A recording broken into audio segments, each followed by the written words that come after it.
Good evening, and welcome to Reserve Inspirations D&D Live, where my friends and I play a sci-fi homebrew version of Dungeons & Dragons, 5th edition, for your entertainment. I'm your Galaxy Master, Aaron Benner. And our behind-the-scenes techie, Andy, keeping our show running smoothly, is hanging out back there, silent to all of you, but of course we can hear him, so it's always fun. And then we're going to start from my bottom-ish left. We have all of our players, starting with Minerva, the Scourge Asimar Gloomstalker Ranger, played by Priya Tate. Below her, Zanesi, the Protector Asimar Artificer, played by Kayla Adams. Below me, way at the bottom, Zaxa Zior, the Vidalcan Divination Wizard, played by Mike Bridges. And next to him, coming up on the right-hand side, Captain Emmy Strang, the College of the Glamour Bard, played by Sarah Doobie. And finally, right above her, Tita, the Thrycrean Way of the Iron Lung Monk, played by Lauren Richard. Welcome all. So, I would first like to go into a little bit of an announcement. We are here live Mondays from 6:30 to 9:30 p.m. on Twitch, and our videos at YouTube on Fridays at 10 a.m. Please like and subscribe to our YouTube channel and leave comments below in the videos. We'd love to see that. And now that COVID-19 is ramping up once more, the Reserve Inspiration team has decided to take our show virtual for the safety of our friends and family. As you can see, we're all virtual, digital. With that being said, you may notice a few differences, and hopefully everyone's internet connection holds out, but we shall see. Also, we will be taking a 2-week break and be back at the start of the new year, 2021, on January 4th. So this is our last episode for a couple weeks, and we'll be back around. So we will not be playing next Monday, nor the following. However, keep your eyes on our social media for updates on our new segments that will be coming out shortly. We will be bringing back the Game Corner. It's going to be kind of sporadic whenever we're available to play something fun. We're going to be trying to kick off the Adventures of Plonk, which is a spin-off of this game with Christina. And then Just the Tips, where I'll be giving you some GM tips and how to prep for a game as a GM, as well as how to play as a player. So keep your eyes peeled for that content as well. Other than that, I think it's time for Priya to talk a little bit about social media, our social media, Discord, and of course, Amazing Space Fact. Priya. Yeah, so if you want to find us on social media, we are on Twitter, Instagram, Facebook, Tumblr. Just search up Reserve Inspiration and we should come up. Give us a follow. Check out the stuff that we've got there. Also, we've got a Discord server now. The links to that are in our Twitch as well as our social media bios. Come hang out, talk about D&D, share some good memes. It's a chill time, but it's a pretty fun time. And that's it for Discord and social media. And today's space fact is I was thinking about how we might be going underwater soon, maybe, who knows for sure, but I wanted to look up some stuff about water and about space, and apparently about 12 billion light years away, there's this black hole that is constantly taking in energy and spewing things out, so it's actually technically a quasar, but it's still a black hole. But around it is this huge cloud of water vapor, and it's the largest reservoir, I guess, that's just out in space. And of course it's a gas, but it's still water. And it has, according to NASA, the water equivalent is 140 trillion times all of the water in the world's oceans. So yeah. Wow. Very interesting stuff. Thank you, Priya. So I believe now it is time for us to jump into a bit of a recap for what happened last time on Reserve Inspirations D&D. So tensions were high as Tita and Minerva made their way back to the hideout to let everyone know that Plonk had been taken by a strange elemental entity. Zaxa, blaming Minerva for not keeping Plonk safe, blew up in her face, and the two had it out with one another. Tita carved the phrase, "Okay, bye," on the solid rock ground in the location where Plonk used to sleep. And he resorted to hallucinogens, where he saw a vision of Plonk, determined to help this particular entity. He also saw flame and could smell the pungent aroma of stale alcohol. Meanwhile, Kubrick lied to Zanesi, telling her that Minerva sanctioned a mission to an inner asteroid in search of the sequence chip necessary to allow the Gun 792 ship to lift off the ground. There, a pair of Githyanki farmers begged to take her with them. Zanesi and Kubrick followed the tracking device through the farmer's orchard until they found an old ally, drunk on fermented fruit and passed out under a tree. Emmy was able to convince Kubrick that once she retakes her ship that she was mutinied from, that he could be her new pilot on the Bolt 960. Vanessa left with Hikaraya Merkfin, heading to her home of Vidalk, where she hopes Zaxa will eventually find himself to help her reverse the freezing of their planet. At the same time, Diambra gets new orders from her god Tyr and plans on heading to the front lines of the Fiend conflict on Elysium. Losing two allies will be hard, but the party did gain a new tag-along in the form of Minerva and Zanesi's friend and companion, Modron, a celestial warlock of the all-knowing mistress, Ayun. The party made their way back to the lair to bring Modron up to speed about everything that has happened. And with that, we will jump back in today. So I believe at this time, everyone has made their way back to the lair and has kind of regrouped. So you see, actually, I believe Kubrick had stepped away, and he was checking out Modron's transport pod. But everyone else, I believe, had gathered up in the lair. And Minerva, I believe you're going to conduct a meeting. I suppose so. All right. Well, are we? We're all just like standing around each other. Yeah. You those who went to pick up Modi, which I believe, if I remember off the top of my head, were you and Tita and Emmy and Kubrick. The three of you the four of you minus Kubrick just made your way back into the lair where Zin and Zaxa and Diambra are. Okay. Is there anything I can actually say to Modi before we circle up, like as we're kind of walking in? Yeah, sure. Okay. I just want to tell him. So I remember earlier you asked if the others were here. Zanesi's here, but that's it. I can explain why, I guess, but please do. Yeah. What's going on? Well, there was an accident at the Halo ship. I'm not really sure what went down because I arrived a little bit late to after things had happened, but there was an earth elemental and the ship was kind of in pieces, and well, me and Zanesi got out. And Ove? Adlam? Nogati? Olve and Onlam are dead, and Nolg is, well, she's not dead, but she's not the same anymore. I don't think we're ever gonna see her again. Oh. I'm sorry. I didn't expect I didn't that. want to do that first thing when you showed up, but I mean it's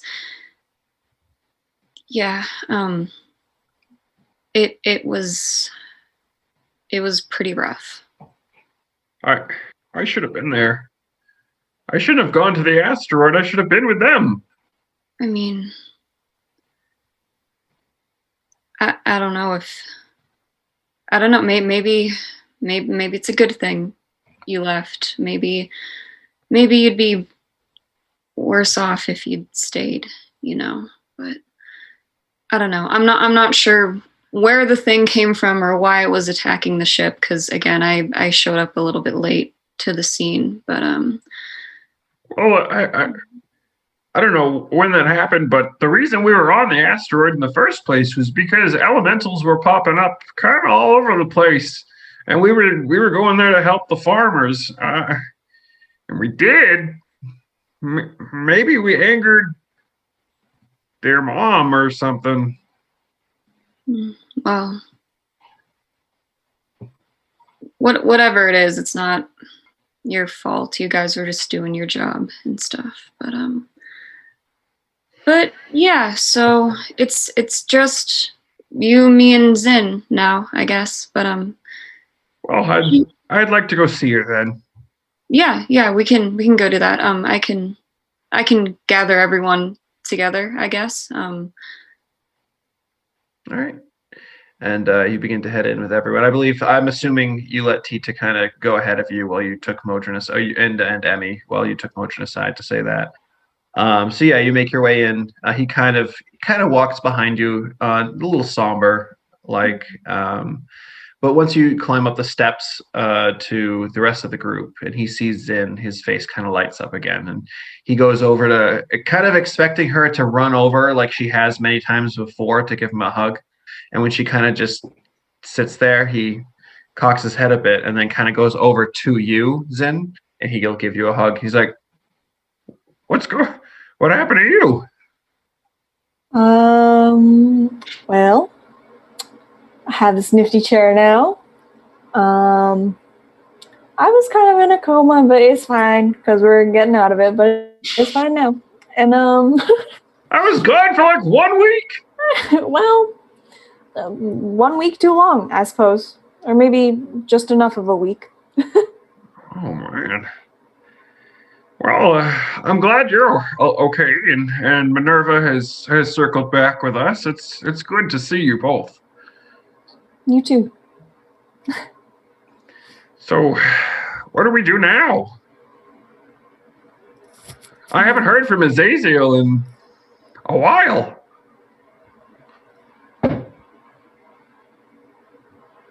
I was gonna say, am I over there? Because I think I'm actually gonna go talk to Zoxa if I'm not over there. Yeah, you can. Yeah, you can go talk to Zoxa. Absolutely. I'm talking to Zin right now, so that's fine. Well, just make sure I didn't hear that comment. Is Zoxa still on the floor stuffing his face? At this point, you're definitely done stuffing your face because your tall, skinny frame definitely can't fit anything more in there after your extreme hangover and the delicious smorgasbord of greasy foods that Minerva brought to you. But yeah, you have definitely finished. You're probably, if I had to assume, you're probably laid back on your cot, kind of just hand on your stomach. That sounds about right. Yeah. No books in his hand. What? Oh my God. Who is this? So Modron asks you, Zin, What's going on with Azazel? You know, did he reach out since I was on the asteroid? Because I know we hadn't heard from him for a few days beforehand. I haven't heard from him. No. Yeah. Do you know if Minerva has? Nah, she hasn't mentioned him, and I didn't feel like she wanted to. So. Well, maybe I'll inquire. But it's nice to see you, Zin. And then he'll sit down and he'll just begin to chit chat with you and whatnot. Well, because Minerva's clearly busy. Minerva, you make your way over to Zoxa. How's your head feeling?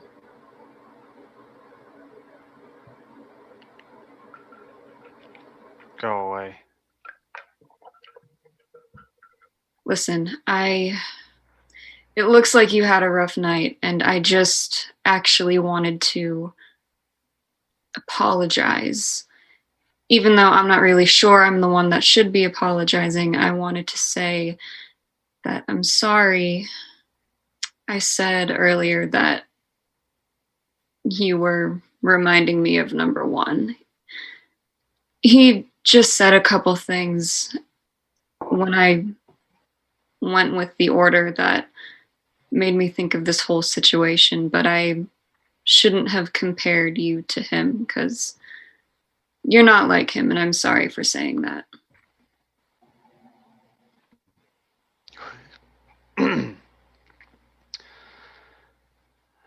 You have nothing to apologize for.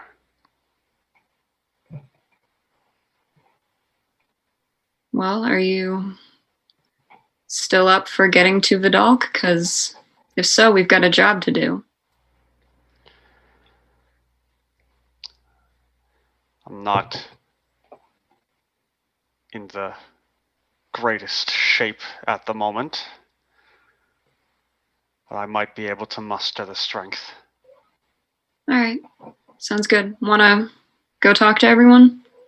I'm assuming you can stand. Was your night that rough? I'm not assuming anything. She'll like offer a hand down to like help you up. He looks at it for a couple seconds at first, and then he'll take the hand. Okay. Let's go. Tita and Emmy, the two of you just got back from picking up Modron, and you saw that Minerva kind of kept Modron behind for a second. Is there anything that the two of you would like to do in the interim?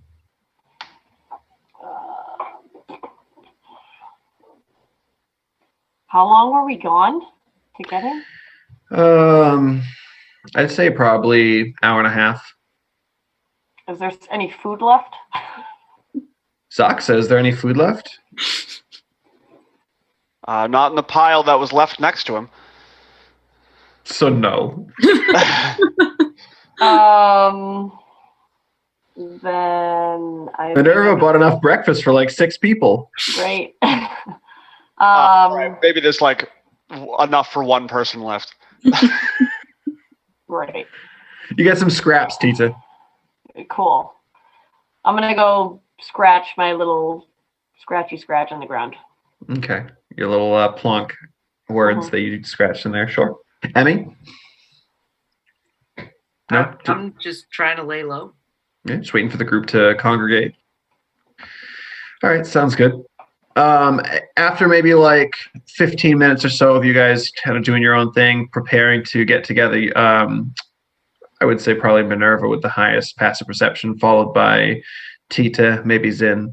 You see Kubrick kind of, just slowly strolling back from where the ships were parked, and he just kind of, shoulders slumped, kind of makes his way up the steps and sits down on the cot and just puts his hand like on his chin. And yeah, what would you like to do, Minerva? You bringing this group together? No, yeah, sounds like we're all back. So she's just gonna call out, I guess. All right, everyone, we got some Dren to talk about. Circle up. All right, you all start to come together. As you come together, Tita, with your passive insight as high as it is, you are able to notice that Kubrick's eyes are a little puffy and red. And he's kind of not really hiding it, but he's not really interjecting in conversation or really doing anything. He's just kind of staying off to the background. Okay. Okay, go ahead, Minerva. So we need to talk about our next objective. Plonk is gone. We all know that. I don't think finding her is a possibility, but it's something that we can talk about. The other possible route we can go is the one we've been trying to do all this time, which is get to Vidalk, see if we can figure out what's going on, how it was affected by the elemental plane of water freezing, and see what we can do. If anyone else has any other objective in mind, I mean, we can talk about that too, but those are the first two that I kind of have in my head. So how do we feel about going forward without Plonk?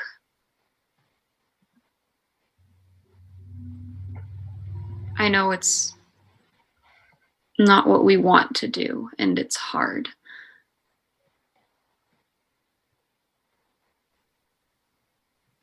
But I think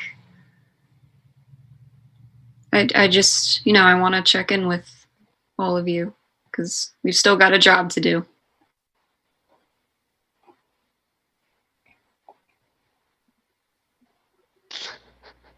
No one? No one says anything. You just get silence, Minerva. Yeah. Okay. Well, I think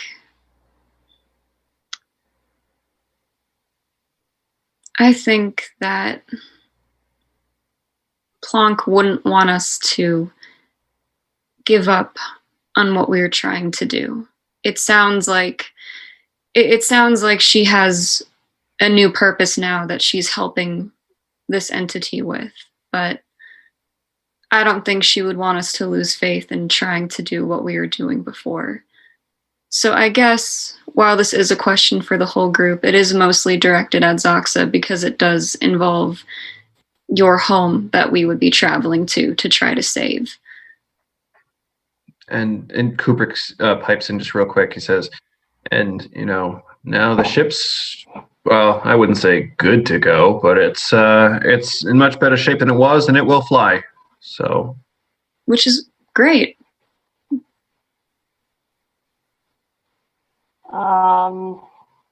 I guess Tita will not really look up, but he'll kind of just, yeah, I mean, you were definitely Plonk's favorite. It would be stupid if we didn't continue what we were doing. Come on, that was you. You know that. And I don't think she'd want you to give up either.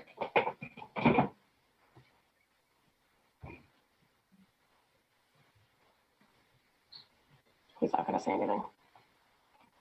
Zoxa, this is your home. We need an answer from you. Are we going or are we doing something else? Does everyone want to go? Is this what we want to do next? I mean, I would certainly like to see if we can ease or reverse the effects of what happened with the elemental planes, so I would go.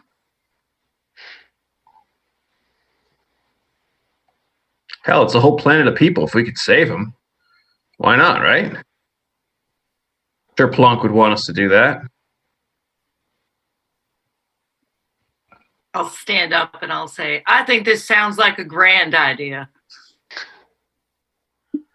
What better way to keep your friend alive than to continue her idea of fun? She would find it fun. Yeah. Tita?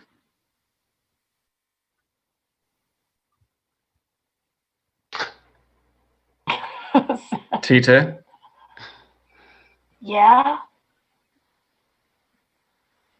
What do you want to do? Whatever you want to do.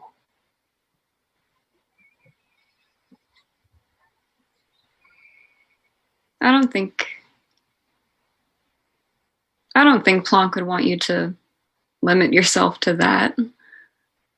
You're allowed to make your own choices too. And we can talk about that. Okay. Maybe later. Okay. All right. I guess Zanesi, Modrin, are you two up for trying to get through the elemental plane of water to a different planet?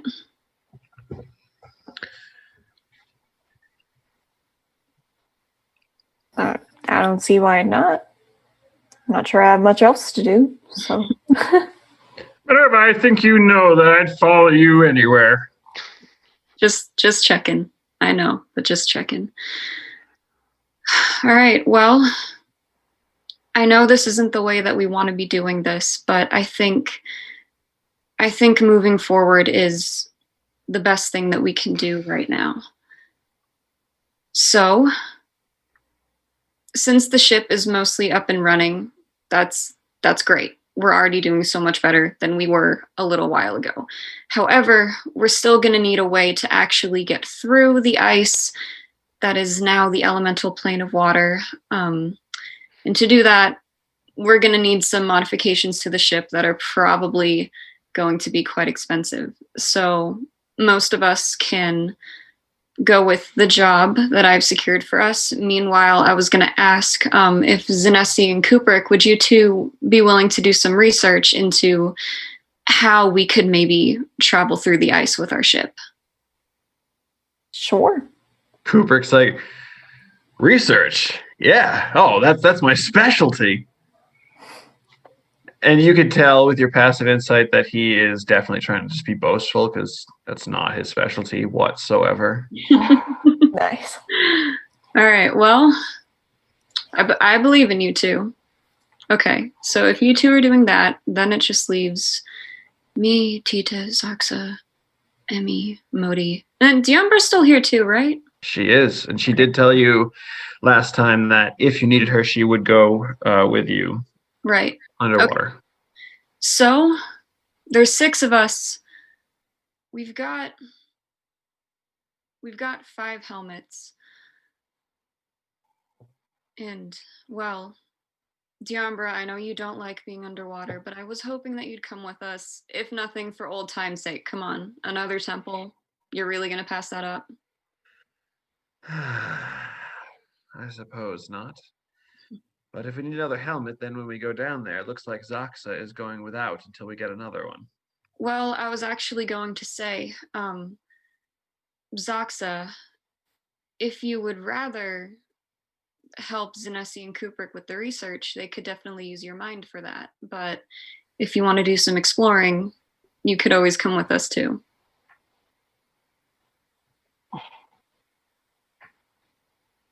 Seems like every time I leave you guys, someone goes missing. I'm not staying behind again. All right, so we'll head down. We'll get another helmet before you run out of however it is you breathe underwater. I got all the helmets the first time. I can get one more. Good. Okay, so that settles it, I guess. Zanesi and Kubrick, you both have one communicator between you. Kubrick has it. Yeah. Yeah, I have the, sure.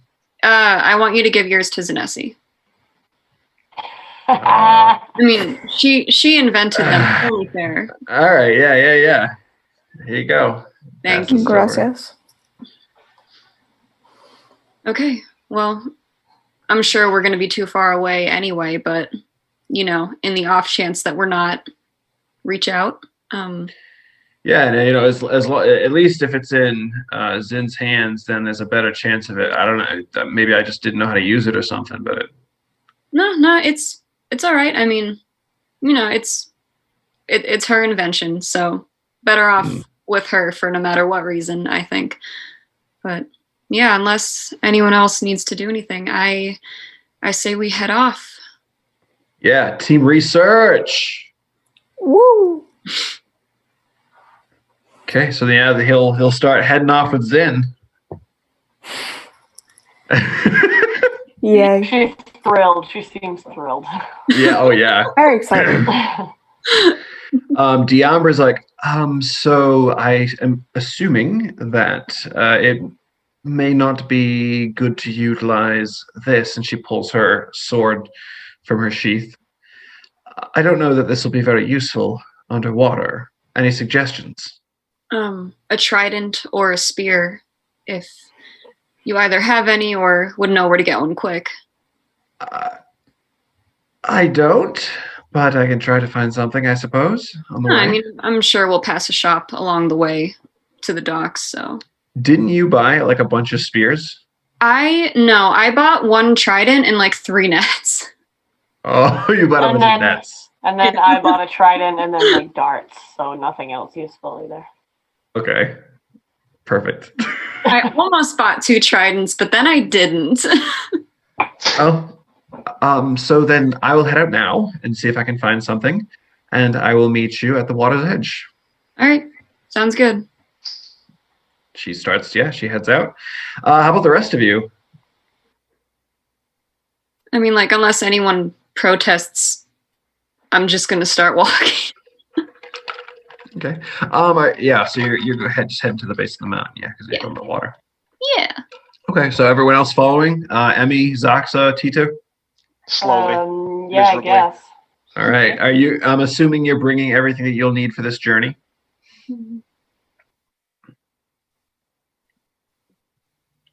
Yeah.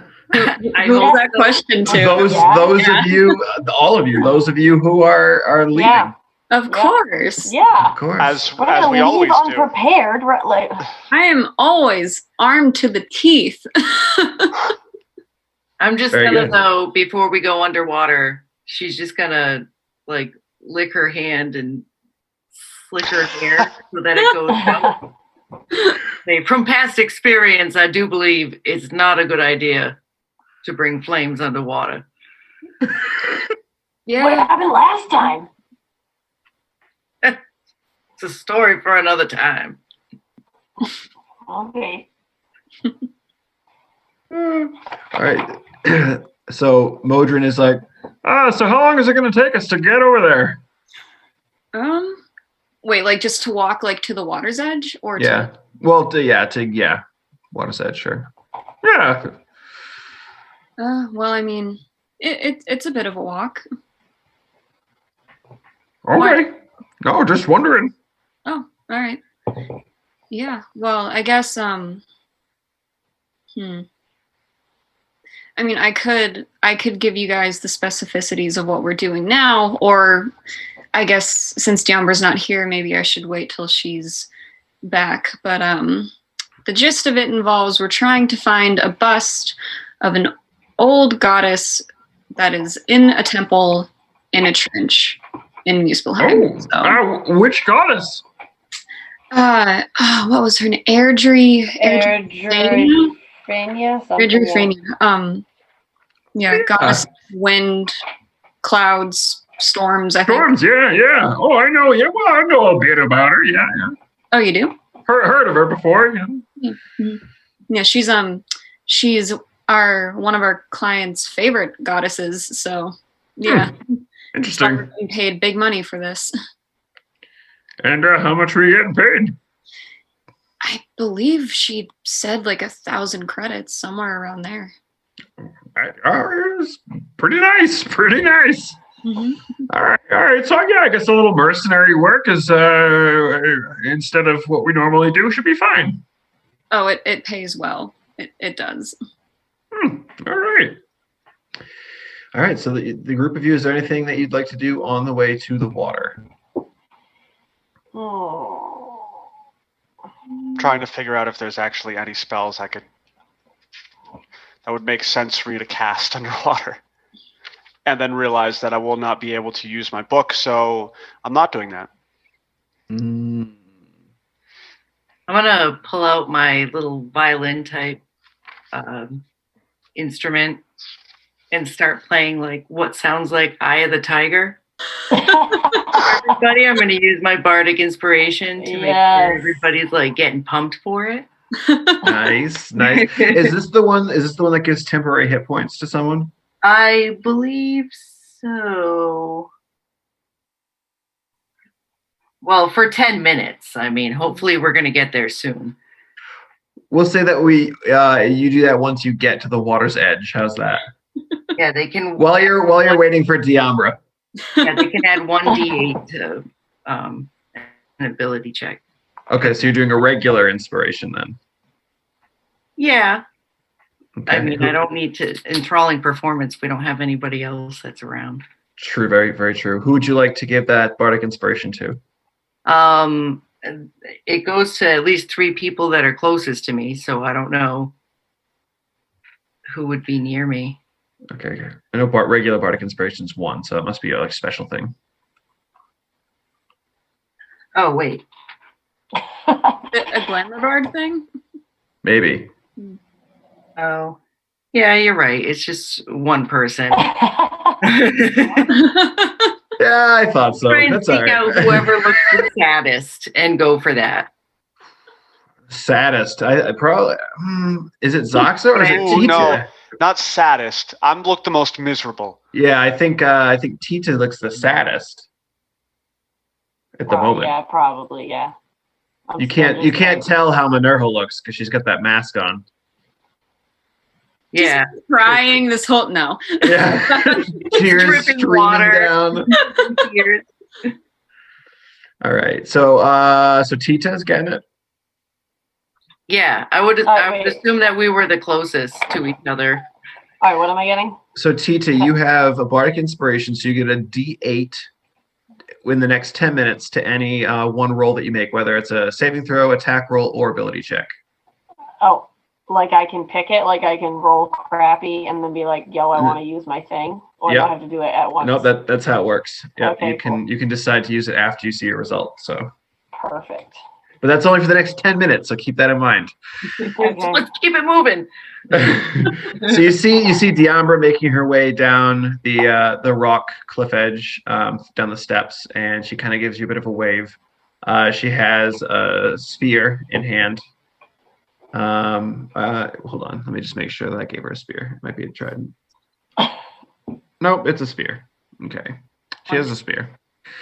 Yeah, so she makes her way down. She's like, all right, so I think I'm ready. I feel like my armor is not going to do me too well under here. It's going to be very heavy, but I will do my best to keep up.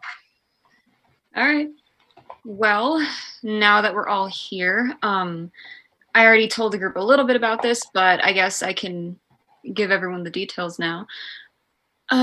So we are looking for a temple that is within a trench about 15 miles east from Muspelheim proper.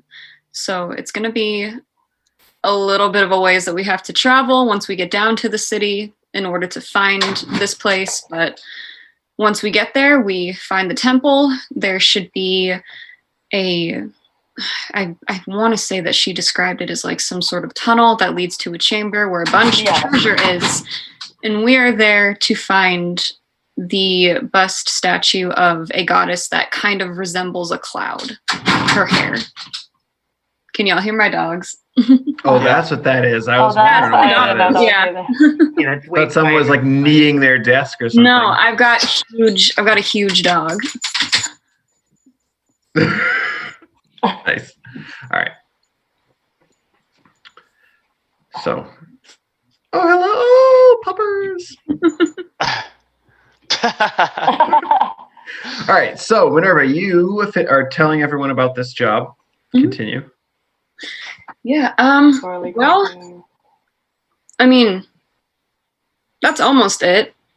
You know, if anyone has any questions, let me know. I've never been where we're going, but I know that we're probably going to run into some things that are going to be a bit dangerous, but we've done stuff like that before. Does anyone have any I'm sure it's nothing we can't handle. Yeah. But does anyone have any questions? Who's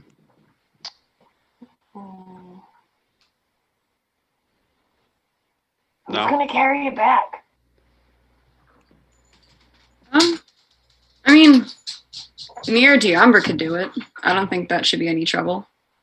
Okay. How big is it? It's like just like you know, like a person's shoulders up. Would it fit in my bag? It's like a human-sized like bust. Like I Well, think that it would fit in your bag. Yeah, you'd have to kind of, get it at an angle and kind of like shift it a bit and maybe turn it back the other way, but you could probably get it into the bag. Yeah. Cool. You don't know. okay. You don't know. You don't know if it's too big. I'd have to see it, but I might be able to carry it. From the description Minerva's giving you, you think that yes, you would be able to fit it in the bag. I got this in the bag. All right. So That's all I get. All right, cool. Modron's ready. He's getting his helmet like situated, trying to figure out how to use this thing because he's never done it before. And Diambra will take one as well and go for it. I'll go over and help Moldrin? Modrin. There's no L. Modrin. Yeah, close enough. Go over and just like put it on him straight, and then just hit the button. It's like, I have Oh, all right, it works. I can breathe. Except we're not even underwater. I have an actual question. yeah. If I have the helmet on and I get hot, does that mean my antenna are going to try to go up, but then they can't? Yeah, they might hurt. Cool. I have an analogy, but I'm not going to use it. So I don't know what that would be. Please explain.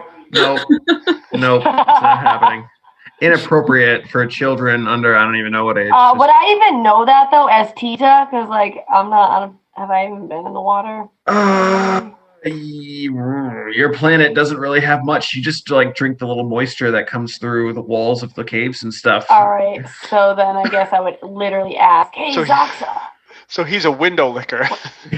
No, no, he's actually gonna ask, "Hey, Zoxa, Yes. what's the temperature of the water?" I don't know. Well, is it hot? Is it cold? What is the temperature of the water? In Muspelheim, it was fairly warm, but up toward the top and kind of around the city of Muspelheim when you were first swimming down there, it was very cold. But once you got to Muspelheim, it warmed up to like a comfortable maybe 75. But you have no idea what it's going to be like deeper in the ocean. You know that it was cold when you first dove in, and it got warmer as you got to Muspelheim. But 15 miles from there, yeah. Okay, so basically you just reiterated that to Tita. Got it. Yes. Perfect. All right. Everyone gets their helmets on?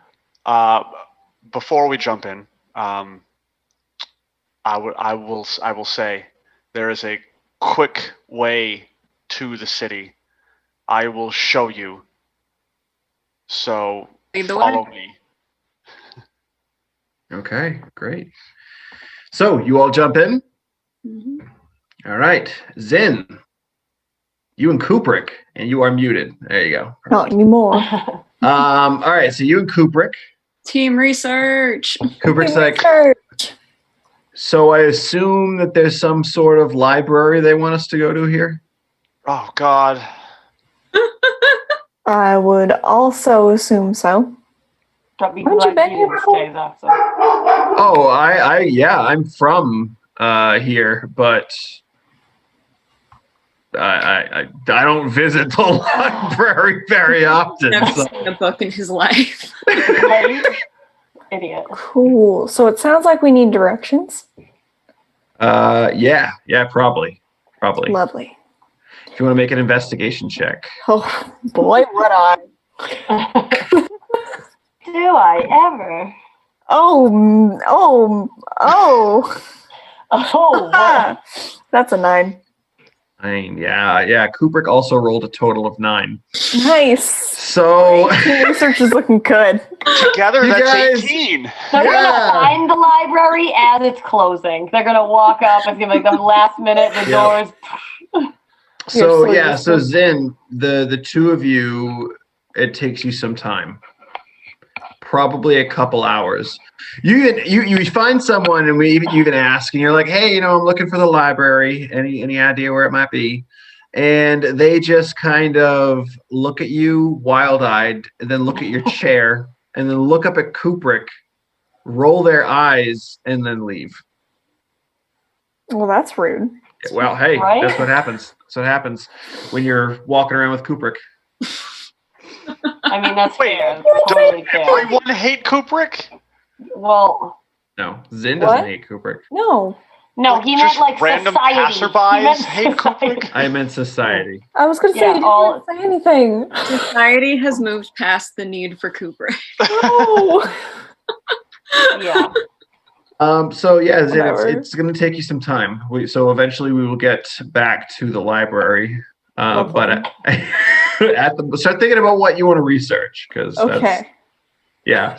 So we're gonna jump back because it's very quick. Once you're in the water, Tita, I don't know if you're all kind of just in like a swimming kind of in a Little circle, cohort group. and you can see those seaweed vines, those tendrils, the Who, me? orange glow. No, sorry, Zaxa, you can see Oh. those tendrils, and you can point them. We're I not did it even again. next to each You other can, anymore. I know. You can't even blame it on that this time. Damn. You can point out those tendrils if you'd like. Yeah, I'll point to them, and then I'll like swim over to one, and then I'll like wave them over, and then like as they come over, I'll grab it so it wraps around my arm and takes me. Yep. Yeah, and as you Just see be that, like, see, it's- watch this and that. as soon as he You're like, grabs it, yeah, as soon as Zaxa grabs it, you see that thing wrap around his wrist so fast, and he just rockets down into the abyss, into the darkness. Okay, I'm gonna reach out and grab one. That Okay. looks fun. Same thing. It's almost like you're on a roller coaster. You're just getting pulled through the water, rapid pace. Nice.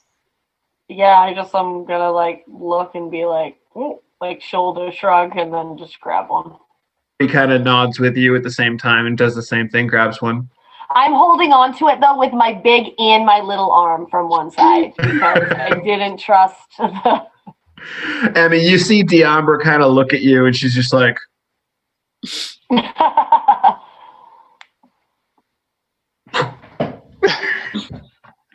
so you're the last one, Emmy. Are you going too? You're muted. Sorry, the dogs had something to say about it. Yeah. Yeah, I'm just gonna dive right in. All right. Yeah. So you dive, you grab the tendril, and it wraps around your wrist, and you just start getting pulled down. And the water is cold. It is very, very dark. It is pretty chilly. We're talking maybe 35 degrees, 40 degrees at most.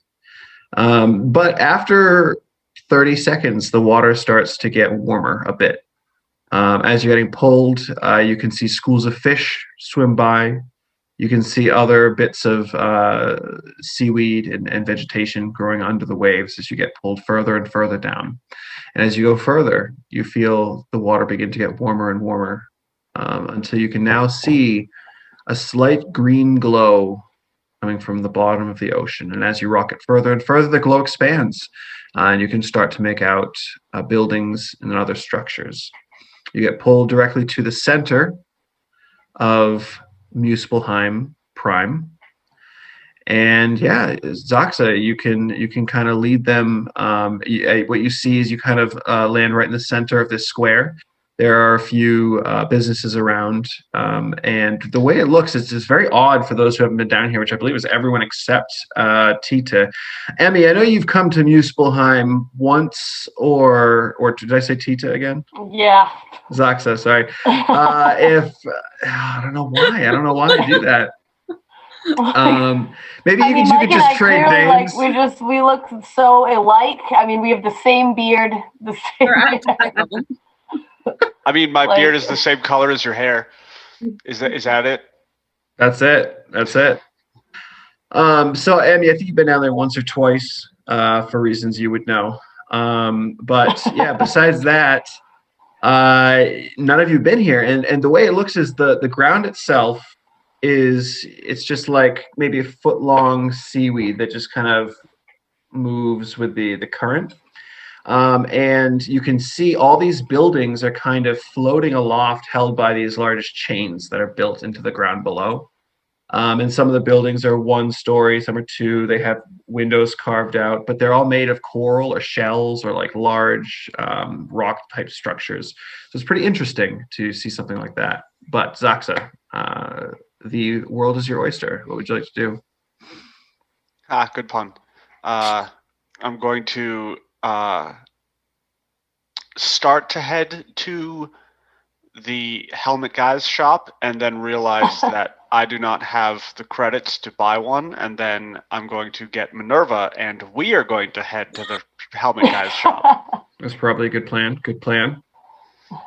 Okay, so the two of you head in. Like start to swim away and then like stop and then turn back and go, I don't have money. Come with me. Yeah, that might be helpful. All right, so the two of you swim inside.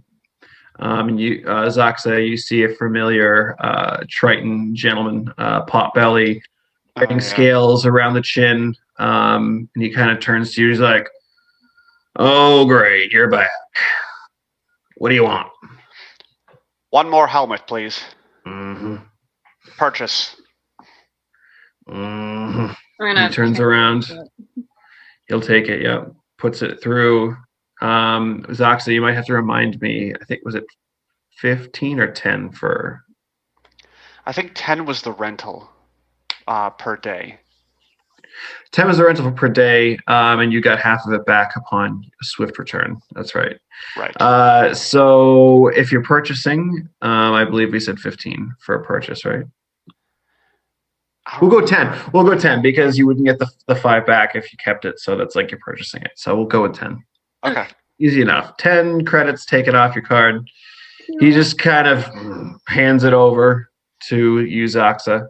All right, perfect. He's like, "You remember how to put it on without drowning this time?" Yes, I'll be fine. Mm-hmm. I don't put it on until I leave the shop. As we're leaving the shop, Minerva's like, "How did you put it on the first time?" That's not important. Just put it on, press the button. Perfect. All right. Have better things to do. Everyone is equipped with these wonderful helmets to allow you to breathe. Can I get a perception check from everyone besides Zaxa? Fine.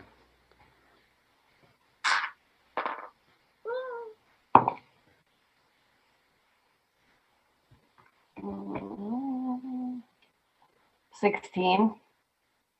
Emmy? 23. Oh, 5 plus 6, 11. Okay. You don't necessarily pick this up right away, but after a bit, yes. But Tita and Emmy, you both can see, and the reason I didn't have you roll, Zaxa, is because you've already been there. But Tita and Emmy, the two of you can kind of see maybe a quarter mile from where you are now, in the town, in the city. You see this large shell-like building made from like large bits of coral and shell, and it's kind of held aloft higher than the other buildings. It's also taller, maybe another story or two taller than the other buildings, and there's a large bubble that engulfs the entire building. All right, of course. And then I would say, Minerva, you could probably notice Emmy and Tita kind of like pointing it out to each other, like, "Oh, you see that?" kind of thing. But you could definitely see it with an 11 at some point. But as you're all kind of standing in town, kind of looking around, I would say, who's the highest passive perception? That's Minerva, right? I have a 16 for passive perception. Yeah. So while the others are noticing the Rollick sphere in the distance, you kind of notice this blue-skinned, humanoid-ish type creature. They don't have legs. They have a long tail, like a fin type tail. And it's not a Triton. It looks similar to a Triton, but not a Triton. But he seems to be just kind of, watching your group, but also kind of pretending like he's minding his own business. How close is this person? Maybe 15, 20 feet away. He's kind of like walking along some of the buildings that are nearby. Just kind of like every once in a while looking. Yeah, swimming. But yeah, no, he's kind of floating on by and looking in your direction every once in a while, keeping his eye on you. I want to I'm gonna look at him. You catch eyes, and he kind of like, it's almost like you're getting my eyes. Oh, right. Oh, okay, yeah, that's fine. All right, so yeah, you look in his direction. I see his eyes, though. Yeah, but he doesn't know that you see his eyes because he's kind of glances and then glances back and, back and forth. And then You need something? as you give him this open, he kind of makes his way over he starts swimming. He's like, hey, how's it going? You all look like you're not from around here, obviously. What do you want? Tink, tink, tink, the helmets. Hey, what are you doing here? Do you need some help? I can show you around. I know the areas around here pretty well. No, we're fine actually, but thank you for the offer. Also, All right. staring is rude. Staring? No. you got it wrong. Yeah, I noticed you. You look around. Look at the people that are under here. You got your all blue skin and scales and whatnot, and look at all of you. Way different. Way different. You gotta admit, it's an eye opener, right? Not you. Anyway, you stick out like a sore thumb. I thought I'd stop by, ask if you need some help. I can most certainly show you around. I know the areas, the whole city, around the city, whatever you need. Well, we don't really need anything, but thanks for the offer. All right, you in town for a while? No. And she walks away. All right, you lost. Good prices. Good prices? What? Where did that come from? At Well, no point did I want to sell anything. He kind of swims up next to you, and he's like, "Well, if I'm going to be showing you around, I'm looking for a little something, right?" Prices for showing us around? He's a tour guide. Hello. Self-proclaimed. I'll just follow Minerva. Okay. So what's the plan? You're all in the center of Muspelheim. Well, as I remember, I mentioned to the group before we came down here that the place is 15-ish miles east, so I'm just gonna start heading that way. That's where we all need to go. Don't see why. Start heading east. All right, sounds good. So you start to make your way to the outskirts of town. And Minerva, I would like you to make another perception check. Okay, that's a 13 plus 6, so 19. At this point, that merman is trying to keep himself not necessarily hidden, but out of your eye shot. But he's definitely following at a good distance as you make your way to the east. I mean, eventually we're gonna leave the city, so she's gonna be interested to see what he does once we leave, but unless interrupted, she's not gonna worry about it too much. All right. She'll make her way to the outskirts of the city and begin to head into the underwater wilderness. And as you begin to leave civilization, you hear maybe 15, 20 feet back, "Hey, just final offer, if you're heading out into, it's dangerous out there. If you don't know where you're going, I'll most certainly be a guide. If you need a guide, I can do that. There's many things I can do." You sure? Whoa. Oh, man. Minerva turns to the group. She just kind of shrugs and she's like, does anyone think that we need a guide with us? I think we can just find this trench, but what, Emmy? Volunteer to dispatch this guy if need be. Well, I'll let you know if I think I need that, but yeah. She's gonna just call back to where he's floating, and she's like, "No, we're good. We're good." All right, you lost. If some of you don't come back, don't blame me. Wasn't going to. He starts to turn around and head back into the city. Hey, how far away is he? I'd say at this point, is he starting to head 25 feet? I just don't trust him. He seems like the shadiest dude. No, yeah. Shadiest merman. Hey, did you want to do anything with that information? 25 feet away? No? All right. So shall move on. Mhm. All right, so you all begin to head out. Minerva. I have Yes. a question. Do I know that the mask only works for things that I have seen before? / does it only work for like living things, or do I think it works for objects? Because the wording on the item itself is a little vague. Yeah, I do that on purpose. Yeah, I know. I'm going to say it is more for living creatures Okay. than objects. Okay. You said more for, you didn't say only for. Yeah. I'm obligatory. Mhm. Uh, I also don't really know what this goddess looks like, but you can certainly try. oh yeah, she's gonna try. I just want to know how dumb of an idea it is. So what is this thing that you're doing that your mask does? Are you asking that like in character or just asking that? Well, that depends. If you're actually doing something with your mask, then yes, I'd be asking in character. But if you're not, then that's just kind of metagaming. So she kind of just like I think what it would look like is like as we're kind of going along, like she would just kind of like I don't know, like raise like a hand to like touch where like the center of her forehead is, and just like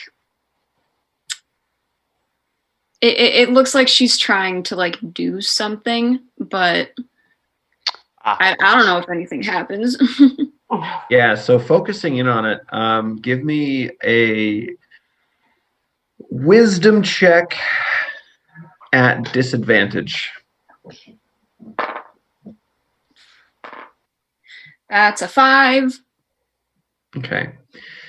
You close your eyes and you focus in on the description of this idol that you were told about. And you're focusing, and everyone, you're all kind of watching Minerva. She's just sitting there, well, waiting there in the water, touching her mask, and nothing is happening. And Minerva, nothing happens. She looks kind of foolish. She's like, mm. Modi's like, Are you trying to use your mask? Whatever. Who are you trying to find?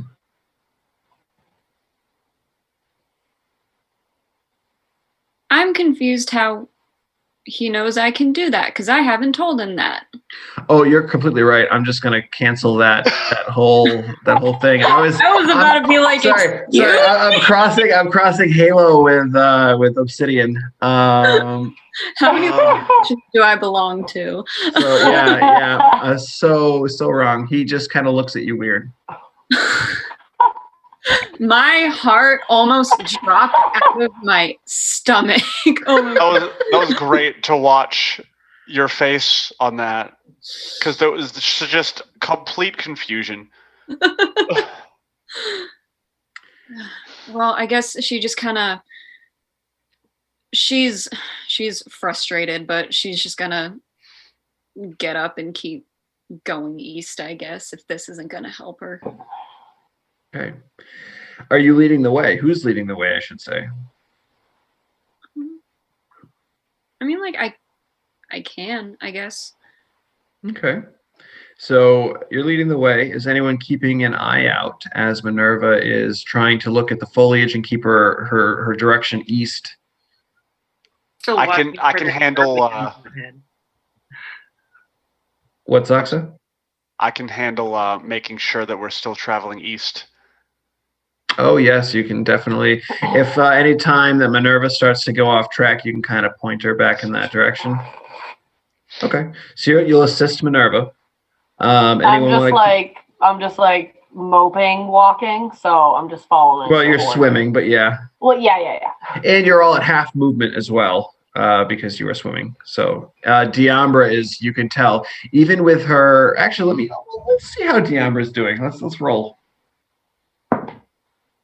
She's fine. She's got this extreme heavy armor, but she's just no problem. She's going through. Modi is kind of dragging behind a bit, not the most athletic member of the group, but he's not too far behind. But so now I need, was anyone keeping an eye? I think that really leaves just Emmy. You're going to keep an eye out, Emmy? All right. So Minerva, I would like for you to roll a survival check with advantage. And Emmy, I'd like you to roll a perception check. And Zanesi, since you are not currently here, I would like you to be the one to play with their fate. Please roll a d6 for me. Terrifying. Thank you so much. I got an 18 on the survival. 18. Oh, all right. 18 on the survival. Nice. Okay. 12 for perception. 12 on perception. All right. And what you get on the d6? It's a 3. 3. Okay. So, as you're beginning to swim, and Minerva's leading you, and every once in a while, Zox is like, I think we need to head this way a bit more, and start to follow his lead there.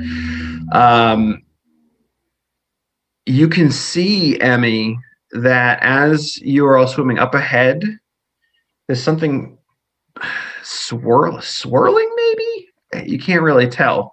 But Minerva, you and Zoxa do your best to kind of maneuver the group around this area, but the area is just too big. The current is it's too strong, and you're all getting pushed back. It's almost as if the half speed you were already going is halved again, and you're moving like 5 to 7 feet every 6 seconds. Like you're barely making progress heading through this heavy current. Yeah, that's unfortunate for you. It seems as though it's going to take a little bit longer. Let me have everyone make an athletics check.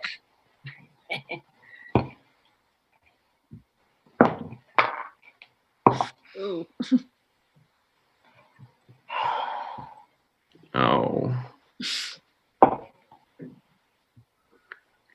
So yeah, let's see what we got. Tita. 9. Emmy. 17. Okay. Azaxa. 2. Minerva. 9. Yeah. So this was like a group challenge, and as a group, you failed.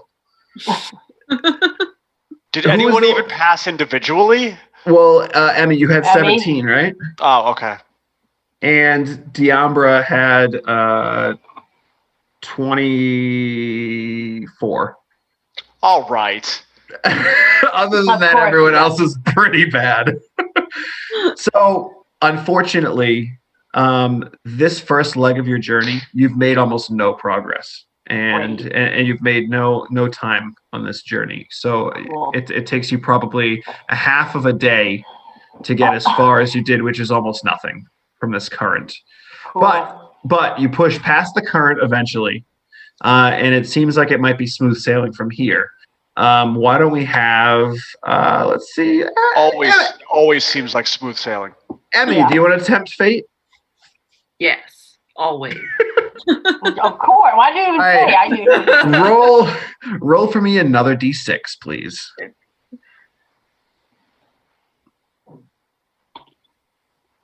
Five. 5. So as the lot of you finally you're almost exhausted after this first leg, trying to push through this heavy current, and you begin to move further and further, and nothing happens. Smooth sailing. You actually make up the time that you lost from the current flow. So this is very good. I don't want to believe you. Yeah. Listen, I'm just reading what I've pre-written, and this is what happens with the rolls. So hey. Mm-hmm. Okay. So at this point, though, Inside check on the DM. Yeah. let me still roll some deception over here. All right. Aha! Ooh. 9. With just the dice roll, I'm good. All right, so I would like for one more person, Tita. Why don't you roll one more d6? You mean me? No, I don't mean Yeah. you. It's getting pretty late at this point. Zaxa, you can tell with your keen mind that it's roughly 10 or so in the evening at this point. So if you'd like, you can try to bed down underwater, or you can keep moving. How do we bed down underwater? It's a good question. You tell me.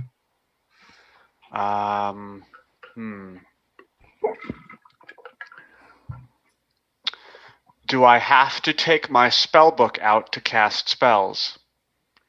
If it's a ritual spell, yes. Or if it's a spell that requires a material component. Well, never because mind. your book is your focus. So you need the focus. Yes, Emmy. Would Zaxa have known how far we've gone already? Because we know we need to go 15 miles in one direction. Mm-hmm. I feel like he's meticulous like that. Would he know how far we are already and how long it would take? Absolutely. I would say, Zaxa, why don't you give me an intelligence check? I will do that. The only reason I'm not just telling you is because you had that strong current flow that kind of knocked off you're not really sure from that. Can it be a saving throw so I get advantage? No. Damn. That was worth a try.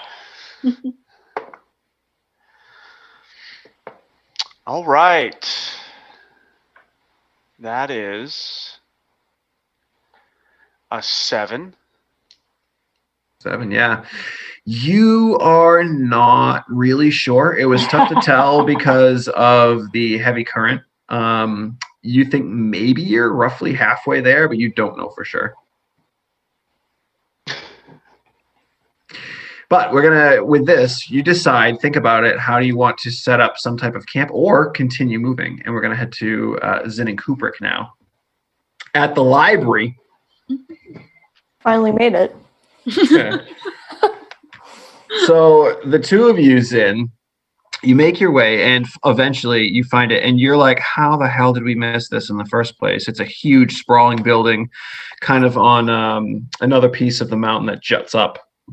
It's kind of a smaller peak built into the other peaks.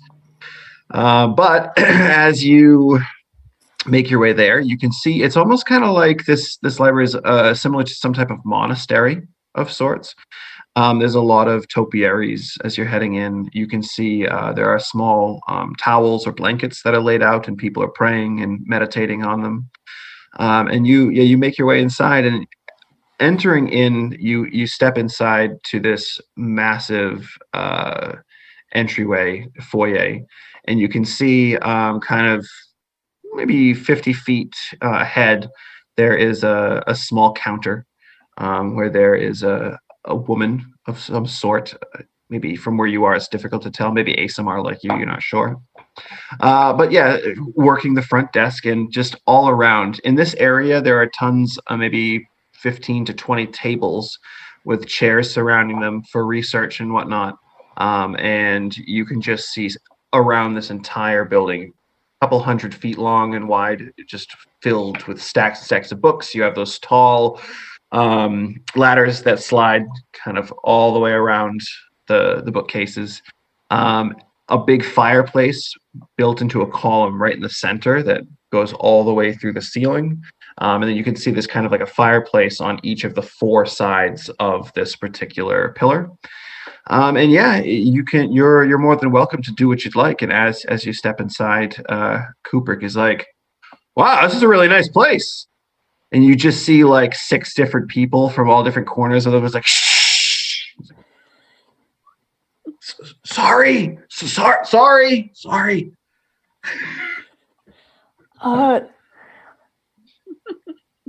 What should we be looking for? I thought Minerva was gonna. Didn't she give you like what we're supposed to be looking for?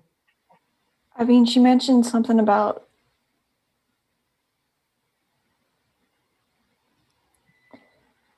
I don't know. What is this? The blind leading the blind over here? Jeez. I don't know. She's brain dead, so. Oh, that's true. Wasn't there something with like getting through the ice? Ice. Yes. Yes. Okay. We need to look up ice. Yes. All right. Let's do that. Okay. Should have went with them. Yeah. I gave you the opportunity. So do we ask somebody? Do we just look around? Yeah. Let's. Well, there's that lady over there, and he points to the one of the people who shushed him, who was sitting at the counter. Okay. Cool. All right. I'm gonna roll myself up there, and just be like, hey. Oh, hello. And she kind of like looks over the counter down to you. And as you say that, you kind of look over. Kubrick is already off at some bookcase, flipping through some books. Yeah. Awesome. Cool. She's like, yes, how can I help you? Hi. I was wondering if you guys have anything about, this might sound weird, ice, particularly how to get through it, like on ships and stuff. Well, that's a good question. Yeah, so just everyone, just a heads up. Someone dropped out. Who dropped out? Sarah dropped out. So when that happens, our lovely overlay shifts all of our screens around. So bear with Andy while he fixes us. Andy, if you could fix some. Oh, so we got to get Sarah back in. Cool. Well, that's fine. We'll just wait. And she's coming back in now. Look at that. Fantastic. Can you do me and Zin first, as we're the ones talking at the moment? All right. So. Thanks, Andy. She's like, so you say ice, breaking through ice. We have the basic chemistry of ice. We have things on magical spell like cold damage and ice. There's different compounds possibly that could break down ice. There's many different things. I'm not sure what you mean by. Are you looking to like go through ice that's solid over a pond, or? Does she know that like it's like a solid thing of ice that they're trying to go through? You have no idea if she knows that. Awesome. You can ask her. No, does Zin know? Oh, you? Yeah. Yes. Through all the conversations that people have had, you know that the elemental chaos has collapsed, and you know that all of the different planes are being affected differently, and that particular one is just solid ice apparently. Yeah. That's fun. So just want to apologize to our viewers again. It happened again. No worries. Hopefully Sarah will jump back on, and we'll not be all over the place, but you can still hear us, so we're going to keep going. Radical. Oh God. The maybe chemistry, I guess, of ice, and then you say there's something about like how to break it down in there. You could probably find something about that, yes. And she's like, I can show you the general area if you'd like, and you can search. Sounds good to me. Thank you. So she starts to lead you. Kubrick is still flipping through a magazine. So all right. Nothing but respect. So you wheel after this woman, and she kind of points out a section. It's toward not the center of the library, but it's toward one of the fireplaces on one of the stacks there. She's like, somewhere in these stacks, you should be able to find what you're looking for, hopefully. Awesome, thank you. Of course. And she kind of heads out. Kubrick is nowhere to be seen, but you are now on your own. You're looking for ways to break down ice, I'm assuming you said. Yeah. Or maybe like if there's anything that has been, like any kind of vessel that has gone through ice at some point in history would be cool. Okay. give me an investigation check. This is going to be so fun Oh, yeah. with my +0 to investigation. Dear God, please. It's a 7. All right, let me see if any of this you can learn anything from with a 7. There is a bit of information that you find. You find that ice is cold. Yes, it is. Yep. Generally, when it gets warmer, it melts. And fire is generally something that can melt ice. Fire like magic. But what you find kind of flipping through, it would take a lot of fire, a lot of magic. Unfortunately, with a 7, that is all you are able to find on ways to break down ice. Radical. Okay. After like an hour of looking around and starting to flip through some books, and you get frustrated because that's all you can find. Kubrick finds you. He's like, "Oh, where have you been? I've been looking all over for you." And where have you been? I was doing some research, and he kind of like the magazine he has. He kind of like puts it behind him, and yeah. Do you need some help? Like, what are you looking at? I mean, I was looking at stuff about ice and trying to figure out how to break through it, and maybe like if it's been done before. I'm having a real hard time, because I'm in a chair and I can't reach. All right. Well, maybe I can help you just reach things. Is there other topics though that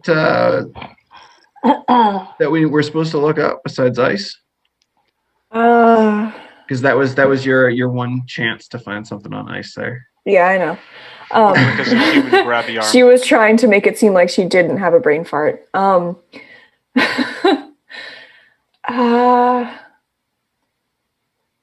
don't know, maybe like all I've got so far is fire.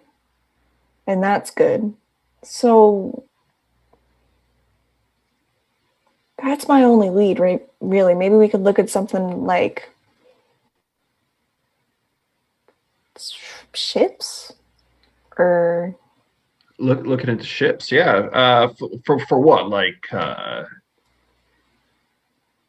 just we have a ship. Are you looking for like a new ship? no, I mean like things about ships.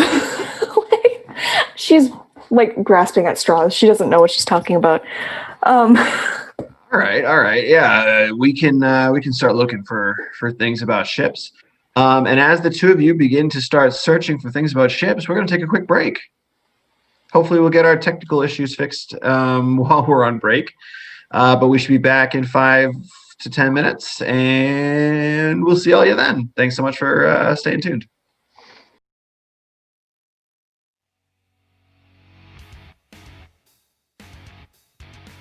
What do you want to know about me exactly? My name is Minerva, I come from the planet Isgard, and I'm very good at finding things. That's about it. Alright, fine. I'll explain a little bit more. I'm not necessarily a bounty hunter, but I do travel across the galaxy in pursuit of different targets. The galaxy is a very big place. There are many wondrous things, of course, but with the good sometimes comes the bad. I eliminate the bad before it becomes a larger problem. I work for an organization called the Galactic Utility Intelligence Logistics Task Force, also known as GILT. Great name, huh? We're a rather undercover group, inconspicuously keeping watch over the many planets, pinpointing any threats that may arise and disrupt the safety of civilians. The majority of GILT is essentially a surveillance system that relays information back to our leader. However, when a threat to the people does arise, be it an angry monstrosity or an ancient fiend, that's when my team intervenes.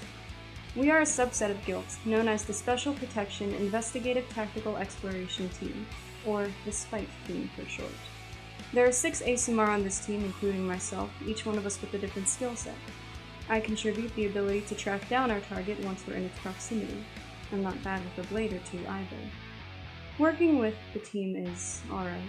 I wouldn't call all of them friends, but they are the people I'm closest to. Whenever we're not investigating a galactic threat, we're most likely just passing time on our starship. For me, this mostly means I'm in our training room, running through various simulations to keep my skills in good condition. I also enjoy a good game of cards every now and then. However, for some reason I'm always quite bad at trivia night. So, I guess I'm supposed to be like talking about myself or whatever? I mean, I don't know, Green. I'm pretty boring. All I do is work and blow glass pipes. I mean, with that, I smoke a ton of moss in my off hours. Pretty much working all the time, though. Come from a long line of vaders. That means excavators. My family has worked with a deep organization for like hundreds of aeons. Oh, I should probably tell you what the hell that is, huh? DEEP stands for the Discovery, Excavation, and Expansion of Pandemonium Passageways. We're a little more progressive than those other vaders, the dry, green hierarchy of excavation mining. No one wants to work for them. Frelin pieces of trend. Oh, sorry, shouldn't be swearing, Green. So, back to my job. I mean, I'm pretty good at it. Kinda hard not to be when you've been basically bred for it. Got my great-granddad T-Sith pickaxe right here. Probably wouldn't think by looking at me, but I'm a little quicker than most. Even got promoted to work dust detail. That's the development of the underground super tunnels. I know, far out, right? One time I got off draft cream, came out in this crazy big moss patch. Totally wild. Met this Formian. Dries and boards don't usually vibe cream. I dig him though, we grew close. He's the Drang, the real Frelin Drang. Growing up, I lived in a small clan of Verdun. My ancestors were goblins who left their planet to live amongst elven communities. The relocation was hard for them. It took a while getting used to their new planet, but once they got the hang of farming, it was all uphill from there. I was never as good of a farmer as they were, though. All I wanted to do was play. Hide and seek or squink. It's kind of like capture the flanc. Those are my favorite. I love the adrenaline I get from a good hunt. Waking up to your farmhouse engulfed in flames in the middle of the night, all you can do is run. When my village of Mindroktau was destroyed by a swarm of ravenous pixies, I had no idea if I would even survive. Racing out of my smoke-filled home I grew up in, I ran straight to the barn. Mama always taught me to keep a pack of supplies ready in case anything happened. Just grab your pack and go, she'd always say. So I did, and a good thing that I did too. Disappearing quickly was what saved my life. Since then, I've lost all contact with my family. I don't even know if they're alive. The small group of us that got out went to live in the closest elven city, Mithrandane. This is my home now, and I have to say, it was tough getting accustomed to the way of life here. They're not a farming community, so it was hard to find work. I didn't know what I was good at. I thought back to my time in Mindroktau and what I enjoyed back then. Then it hit me. I love the thrill of the chase. I can do that. Becoming a spy is the best thing that's ever happened to me. But I have to say it's a little bittersweet. Working for the royal families, doing a job I love, is like a dream come true. I couldn't be happier. But I'm only able to do so because of the misfortune of my village. I'm hoping my hard work will make my ancestors proud. Cycle 12. Strange-looking creatures appeared today in the North City Square. These aliens called themselves elves. Their pointy ears and flowing hair intrigue me. They speak of different lands, impossible lands. Those without water, or those filled with fantastic creatures. I must learn more about them. Cycle 39. Each cycle since the arrival of the elves, Vidalcan people have attempted to duplicate their extraordinary effects, but to no avail. I reach my 40th cycle soon. Finally, I will be able to lead my own studies. Cycle 66. Without the elves' odd tricks, we have now resorted to building our own way to travel to other planets. The technology they seem to have is many cycles out of our reach. Even so, I believe there are other ways off this planet. Cycle 100. My excavation begins today at Zirathu City ruins.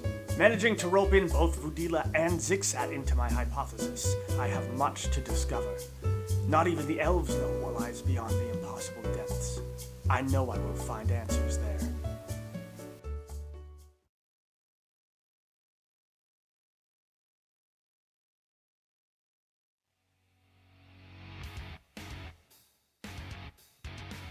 What do you want to know about me exactly? My name is Minerva, I come from the planet Isgard, and I'm very good at finding things. That's about it. Alright, fine. I'll explain a little bit more. I'm not necessarily a bounty hunter, but I do travel across the galaxy in pursuit of different targets. The galaxy is a very big place. There are many wondrous things, of course, but with the good sometimes comes the bad. I eliminate the bad before it becomes a larger problem. I work for an organization called the Galactic Utility Intelligence Logistics Task Force, also known as GILT. Great name, huh? We're a rather undercover group, inconspicuously keeping watch over the many planets, pinpointing any threats that may arise and disrupt the safety of civilians. The majority of GILT is essentially a surveillance system that relays information back to our leader. However, when a threat to the people does arise, be it an angry monstrosity or an ancient fiend, that's when my team intervenes. We are a subset of GILT, known as the Special Protection Investigative Tactical Exploration Team, or the SPITE team for short. There are 6 ASMR on this team, including myself, each one of us with a different skill set. I contribute the ability to track down our target once we're in its proximity. I'm not bad with a blade or two either. Working with the team is alright. I wouldn't call all of them friends, but they are the people I'm closest to. Whenever we're not investigating a galactic threat, we're most likely just passing time on our starship. For me, this mostly means I'm in our training room, running through various simulations to keep my skills in good condition. I also enjoy a good game of cards every now and then. However, for some reason I'm always quite bad at trivia night. So, I guess I'm supposed to be like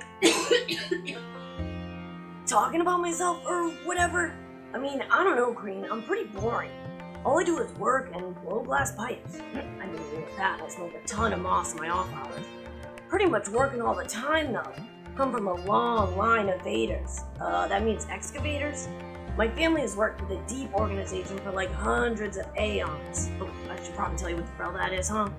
DEEP stands for the Discovery, Excavation, and Expansion of Pandemonium Passageways. We're a little more progressive than those other vaders, the dry, green hierarchy of excavation mining. No one wants to work for them. Frelin pieces are a trend. Oh, sorry, shouldn't be swearing, Green. So, back to my job. I mean, I'm pretty good at it. Kinda hard not to be when you've been basically bred for it. Got my great-granddad T-Sip's pickaxe right here. Probably wouldn't think by looking at me, but I'm a little quicker than most. Even got promoted to work dust detail. That's the development of the underground super tunnels. I know, far out, right? One time I got off draft cream, came out in this crazy big moss patch. Totally wild. Met this Formian. Thrives and Fords don't usually vibe cream. I dig him though, we grew close. He's the Drang, the real Frelin Drang. Growing up, I lived in a small clan of Verdun. My ancestors were goblins who left their planet to live amongst elven communities. The relocation was hard for them. It took a while getting used to their new planet, but once they got the hang of farming, it was all uphill from there. I was never as good of a farmer as they were, though. All I wanted to do was play. Hide and seek or squink. It's kind of like capture the flanc. Those are my favorite. I love the adrenaline I get from a good hunt. Waking up to your farmhouse engulfed in flames in the middle of the night, all you can do is run. When my village of Mindroctow was destroyed by a swarm of ravenous pixies, I had no idea if I would even survive.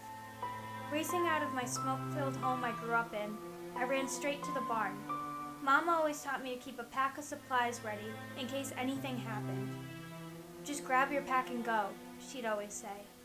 So I did, and a good thing that I did too. Disappearing quickly was what saved my life.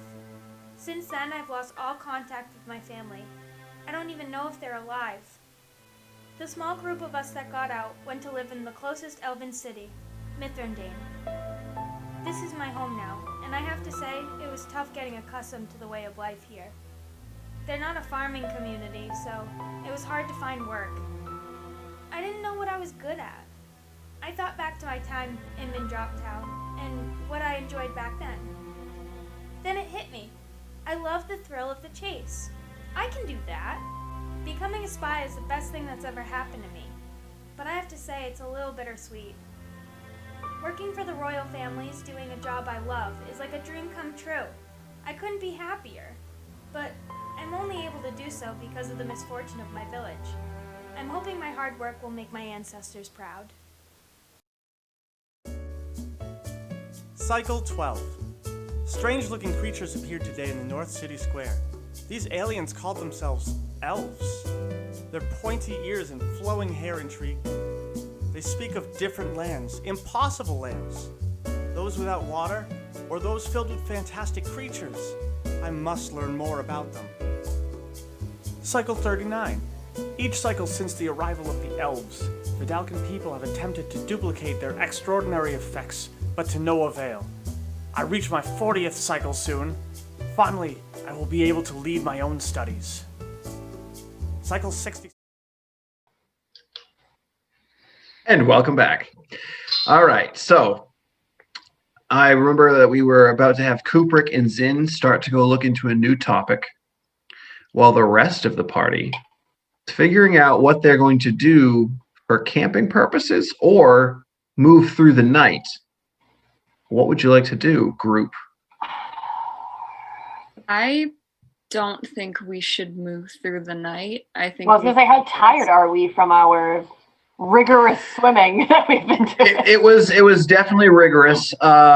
You did not gain any exhaustion from that. You do know that if you push through the night, you will gain some exhaustion. That for sure. But you'd get to your destination faster. We could vote on it. I vote for resting. Modi agrees with you and casts his vote. All right. I think we could probably go for a little bit of a rest as well. Diambra will stand up. Listen, I'm fine to keep going. I have no problem moving on. The quicker we're out of this water, the better for me. Thank you. So we have 2 for staying and 1 for continuing. I feel like Tita probably doesn't care either way. He's still sad. You laugh like I'm gonna be done being sad. Emmy, you want to keep moving? You want to stay put? Yeah, she keeps freezing too. Wow, guys, our internet is fantastic. Emmy, before you freeze again, what is your thoughts on the situation? You want to keep moving, and you want to stay put for the night?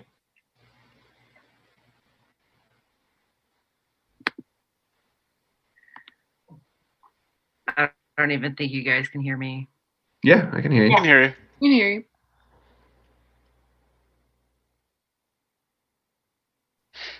All right, well, let's go to Zaxa for now. Zaxa? I don't think we should keep going if we're going to get exhausted the next day, but I also don't know how we would rest underwater. Well, I have nothing for us here. I changed my mind. I'm saying go.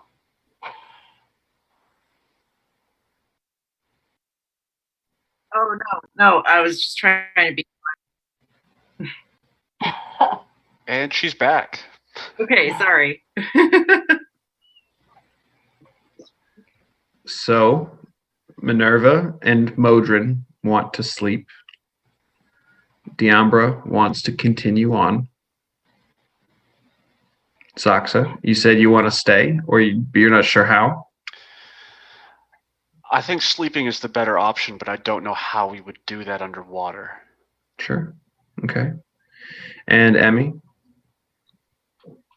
I mean, it sounds like everybody just wants to chill, but I have the same concern. How do you sleep underwater? How are we going to do that? well, I don't know if this would work, but I mean, I've got like 50 feet of rope on me. If anyone else has any rope, we could find some way to like tie ourselves down to a rock or anything else heavy and just, it's not going to be comfy, but we could try to get some sleep. We could have, at least one person stay up for a couple hours. We can take shifts, make sure no one floats away or anything. I could take the first shift, I don't mind, if this is what we want to do.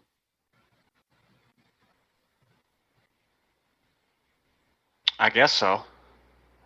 Makes sense. Yeah. Okay. Is there like? Is there? I can give you kind of an idea if we want to bring up the Roll20 page. Yeah, like what is around? I want to know what I could tie rope to. Hold on. So currently, I would say that you are all probably in. I don't know if you guys can see me pinging the screen. No. No. Okay, let me zoom out a bit here. Just like zooming out. Yes. So go toward the top of the entire map, Mm-hmm. and I'll throw one of your characters over there. I'm gonna throw Emmy in that spot so you can kind of see. Okay. So like kind of top leftish, a little into the middle. Where Emmy's character is where you all are, and actually I can bring the whole lot there. All right up top there.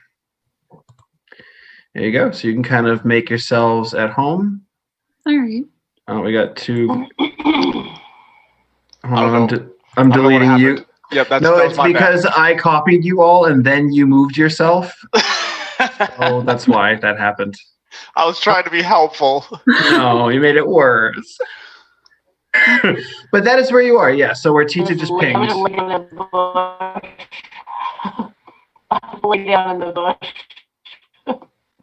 All right, so you're gonna lay down in the bush over there. Very nice. So who's staying up? I'll stay First. up for first. Okay. Minerva, you have dark vision? Yes, I do. All right, so you can roll a regular perception check.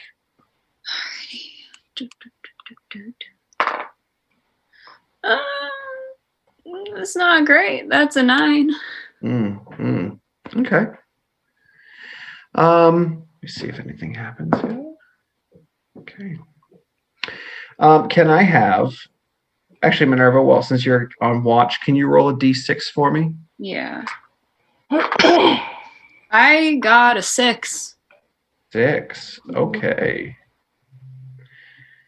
All right. So Minerva, as you are kind of keeping your watch, unfortunately, you don't notice this, but kind of surrounding your group, 5 or 6 other figures begin to circle around. And then as you kind of look up from whatever you're doing, you peer out into the darkness of the depths below here. And you can begin to see humanoid forms circling around you. Nets, tridents, spears in hand. And yeah, what would you like to do? I'm gonna just nudge whoever's nearest me. Probably Modi. I would say, yeah, probably Modi. Okay. What's up, Minerva? Is that Oh, that looks bad, right? doesn't look good. All right, well, can you wake everyone up? I'm gonna go try and talk. Sure. So he starts to he rolls over and starts to make his way toward everyone. And yeah. So you said you tied yourselves down with rope, right? So I'm assuming you're not just floating away. Yeah. All right. So yeah, Modi kind of crawls his way over there, and as he does, you see a couple of these humanoid figures kind of charge in about 5 feet and bring spears up to him, and he kind of stops and just kind of eases back a bit. And then one of them moves forward towards you, Minerva, and what you would assume to be their pack leader or their leader of sorts. And he's like, "What is your business in these waters?"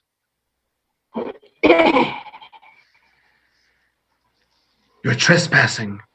We're just passing through. We don't mean any harm. We needed a place to sleep for the night.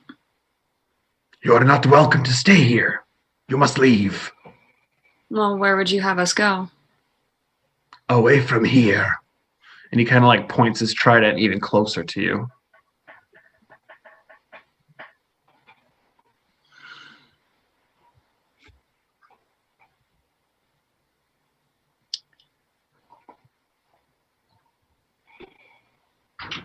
Quickly now, move! Where exactly? I don't care, just not here. You can see the rest of them begin to slowly creep in a little closer as well, all with their spears and nets pointed at you all. What's your name? Vorlasok. Well, my name's Minerva. We really are just traveling. We're not meaning to impose. It does not make a difference. Leave our land. Okay. And he kind of like, he pokes in almost the trident that he's wielding almost hits your armor. It's like, it's inches away. All right. Well, we'll be on our way. I would say that at this point, everyone whose passive perception is at least 11 or higher, you're kind of waking up to the sounds of these people talking right now. And you can see there's roughly 5, 6, maybe more humanoid forms beginning to circle around you all. Right, well. They seem to be at a standoff with Minerva. I'm going to say it like a little bit louder so that the other people awake can hear me. All right, we'll leave then.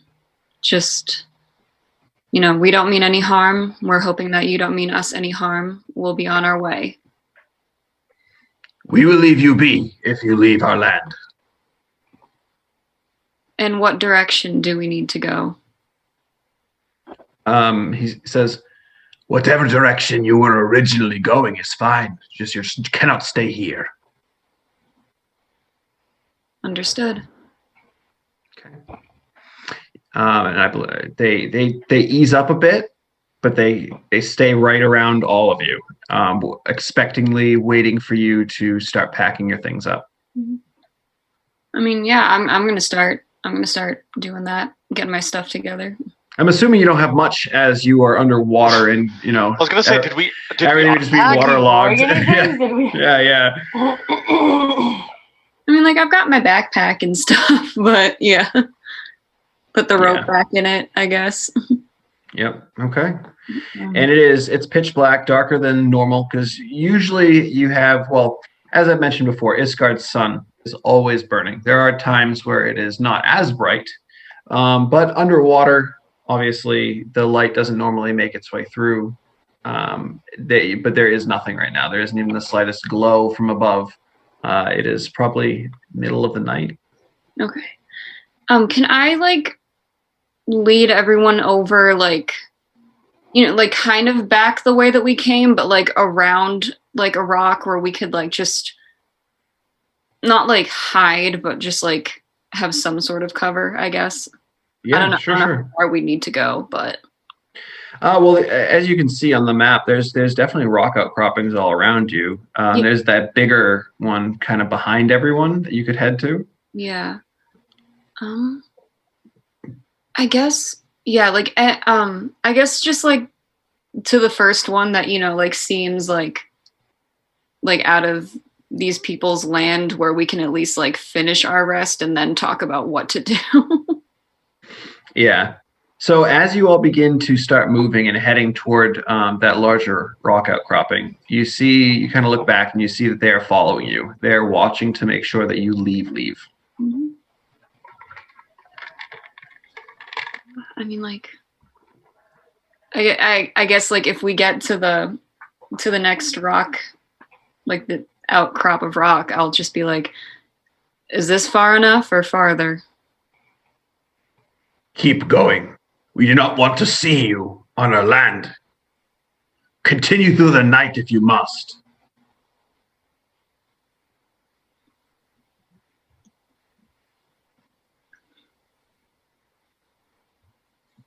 Is anyone else doing anything? No. Just walking. All right. Yeah, we'll keep going then. Just keep swimming. All right. So you keep swimming, and you can talk as you Keep swim. swimming. You can see that they follow you for a bit at a distance to make sure that you leave their territory. And then maybe after about 20 minutes to a half hour of following you, you lose their trail. They seem to kind of back off at that point. But you're all real tired. You were probably, half of you were probably starting REM sleep.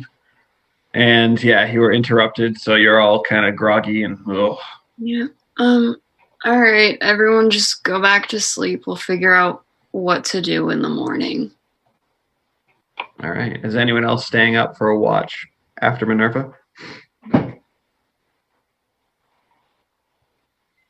Emmy is on mute, but I think she's volunteering. Oh, yes. All right. All right, Emmy, if you could give me a perception check, do you have dark vision? It's not listed. I don't think. Okay, so then you probably don't. Yeah. So it's going to be a disadvantage.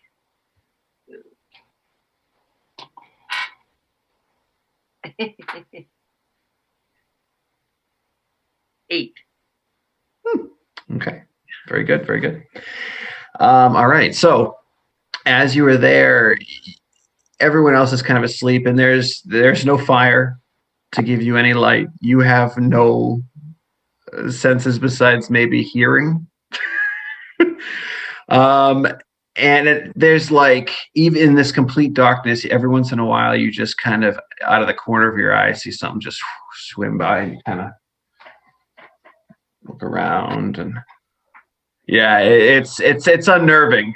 Throughout the rest of your shift watching, it is very unnerving. I will say that because you only traveled for roughly a half hour before bedding back down, that you will still get a long rest. No one will take exhaustion, but you are all very tired. So, but morning comes, and what is your plan? All right. Well, we need to find a way to get to the trench, but that is probably beyond the boundaries of what our visitors described as their land. And I don't know about the rest of you, but I would rather be peaceful about that. It doesn't sit right with me doing anything else. I think you made the right call, Minerva. We don't want to get into an unnecessary fight. No. We can just move. I'm trying to think if there's any way that we could get through that terrain more stealthily. I do have... Did we go back the way we came? Yeah. Well, they said we could continue on, though. I thought we did continue on. No, they meant... Where we're going. Oh. They meant continue on in the direction back the way we came. No. No, they told you could go forward to your destination. Go the way you were going, stay. but we couldn't stay there. So we continued. Oh, I misunderstood that. Okay. We can easily retcon so that you went in the right direction. That's not a big deal. Because I think everyone else was under the impression that you were going in the right direction. Yes. Yes. All right. So I guess we just continue then? Okay. Sounds that works good. For me. Are you continuing the same survival check duo? That works for me. Yes. Emmy, are you keeping a watch? All right. Go ahead and make your rolls. I'll do that over here.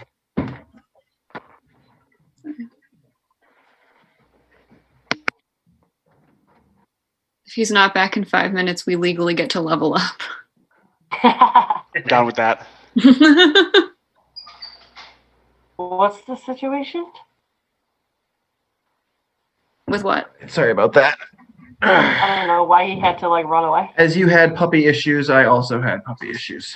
Rory. All right, so what did you all decide? I think we're just gonna keep going on, like towards the trench, right? Yeah.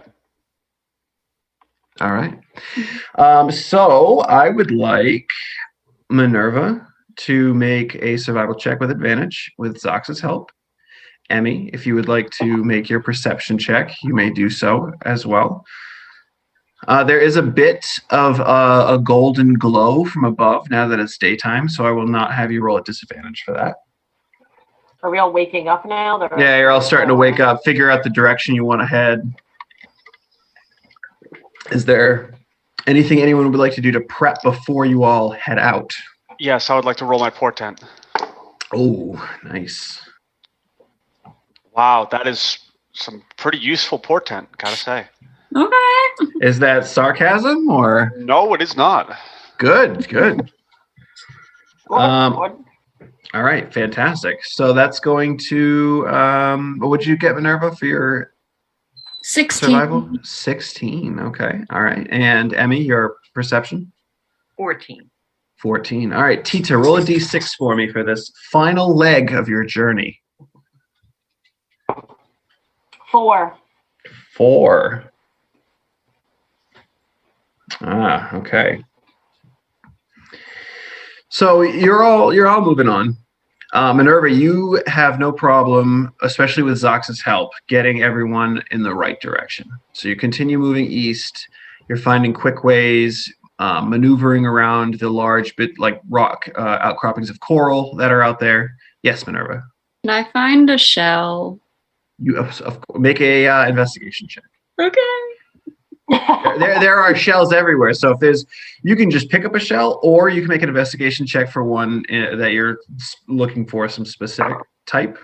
That's a 10. Okay, what are you looking for? I don't know, just like a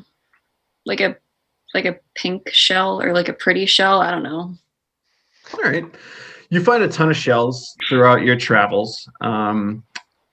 I would say that, yeah, you could probably find a pink shell. There's a little bit of scum on it. You could probably clean it off. And are there any it'll look real clams? nice. Or whatever. You can make an investigation or a perception, or your choice. You're trying to look for some clams. Actually, are you like Quahog? And you're trying to dig through the sand? Like, what's going on? Yeah, I don't know. You get your big claws. Yeah. Digging through the sand.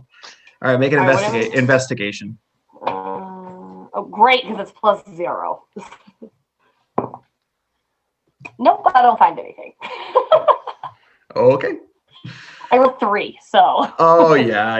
You think you find one. You're all excited. You pull it out. It's just a rock. Great. Oh, it's a rock. Oh, makes me think of Plonk for a second. Yeah.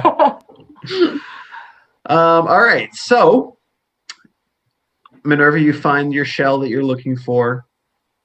TT, you do not find your Quahogs. Great. But you all continue moving on. Emmy, as you are being the lookout for the group, you're all moving along, and it's pretty beautiful down here. There's these large broken up coral sections of pinks, of like salmon color almost. You can see different schools of fish just kind of swimming around. The occasional dolphin in the distance. But there's as you're kind of swimming, you can see this school of fish that's kind of moving with the current, and then it'll swift the other way. But then you see that it kind of maybe notices the group of you, and instead of swimming away, begins to swim directly toward you.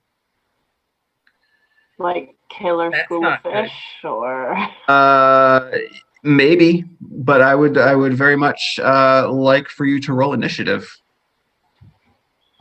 Cool. Seems to have just confirmed the maybe. Yeah. Oh yeah. Jeez, man, my roll sucked tonight. All right, so let me go back into Roll20, and I'll move your group down to where this encounter is. Cool. So great. So all of you on Roll20, if you would like to scroll down, pretty much straight down, I will delete your old people and move y'all into place. What is your marching order? I'm probably first. Yeah, I would say that I feel like Minerva's first. I feel like I've got to be kind of up in the beginning because I have a really good speed, but I don't know where I'm going. So like I just have to I feel like follow. Zoxa would be right next to Minerva because he is chatting. I don't know if you also noticed I didn't put grid lines on here. You can just use your ruler for distances and move. Emmy would have been kind of like over here, kind of keeping an eye out as they're walking. Tita, yeah, you'd probably be right behind. Diambra's behind. Yeah, I should probably be behind we'll have the two of them back there. So your group is moving and you can see, Emmy, kind of northeast of you, there's a cloud of these fish that are swarming in your direction. Cool. So let me grab everyone's initiative scores. Minerva. 20. Zoxa. 12. Tita. 10. Emmy. 17.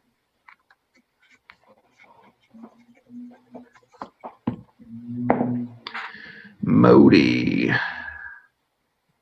16. Diambra. 8.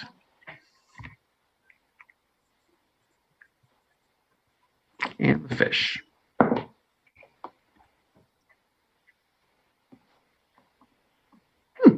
Okay. All right. Minerva, you have initiative. So what would you like to do?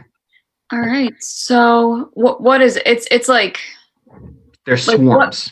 They're just like swarms coming at us. Okay. Yep, swarms of fish. And with malintent, I'm assuming. yeah, Right. you know it. Usually the closest one is roughly 20 feet away. 20 feet. All right. And we're at half speed though, because we're swimming, right? Correct. Okay. That's good because since we're like finally in combat again, I'm gonna actually use some Gloomstalker stuff. Yeah. I can add 10 feet to my first turn in combat, so I'd have like 25 feet. I can get up to like the first like swarm, right? You can. Okay.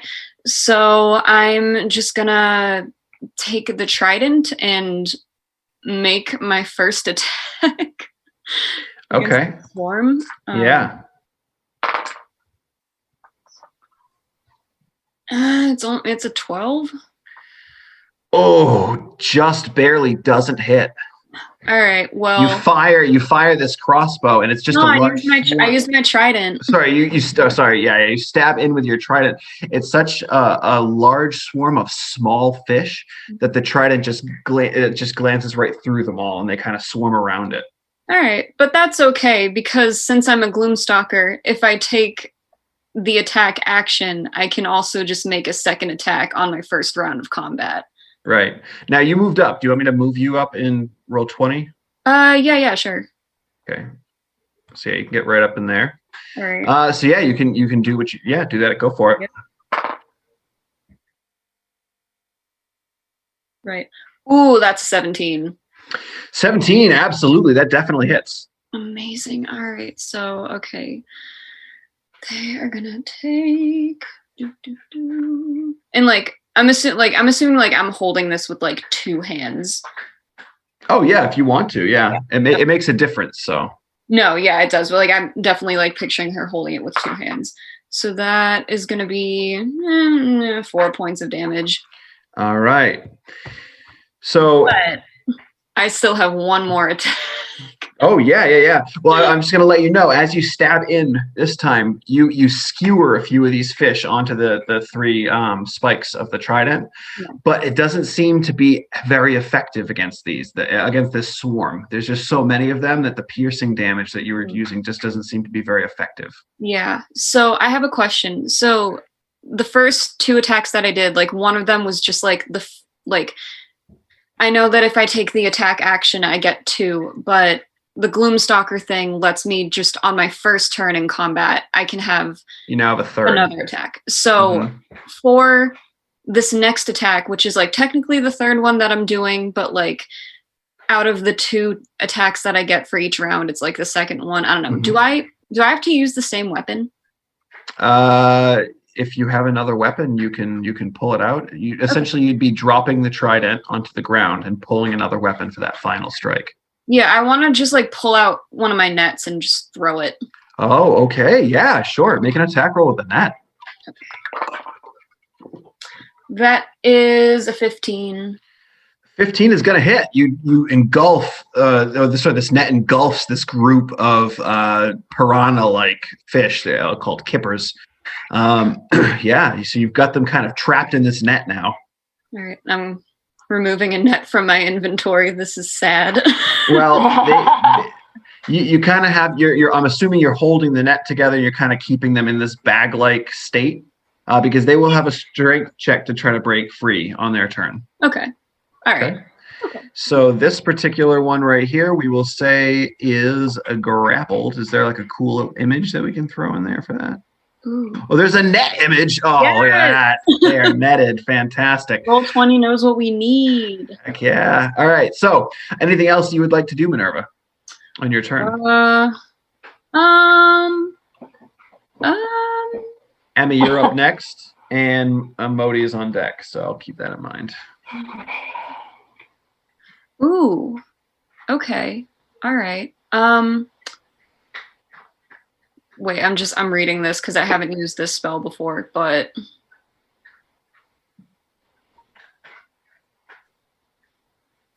okay. I'm gonna cast as a bonus action, I'm gonna cast Zephyr Strike on myself.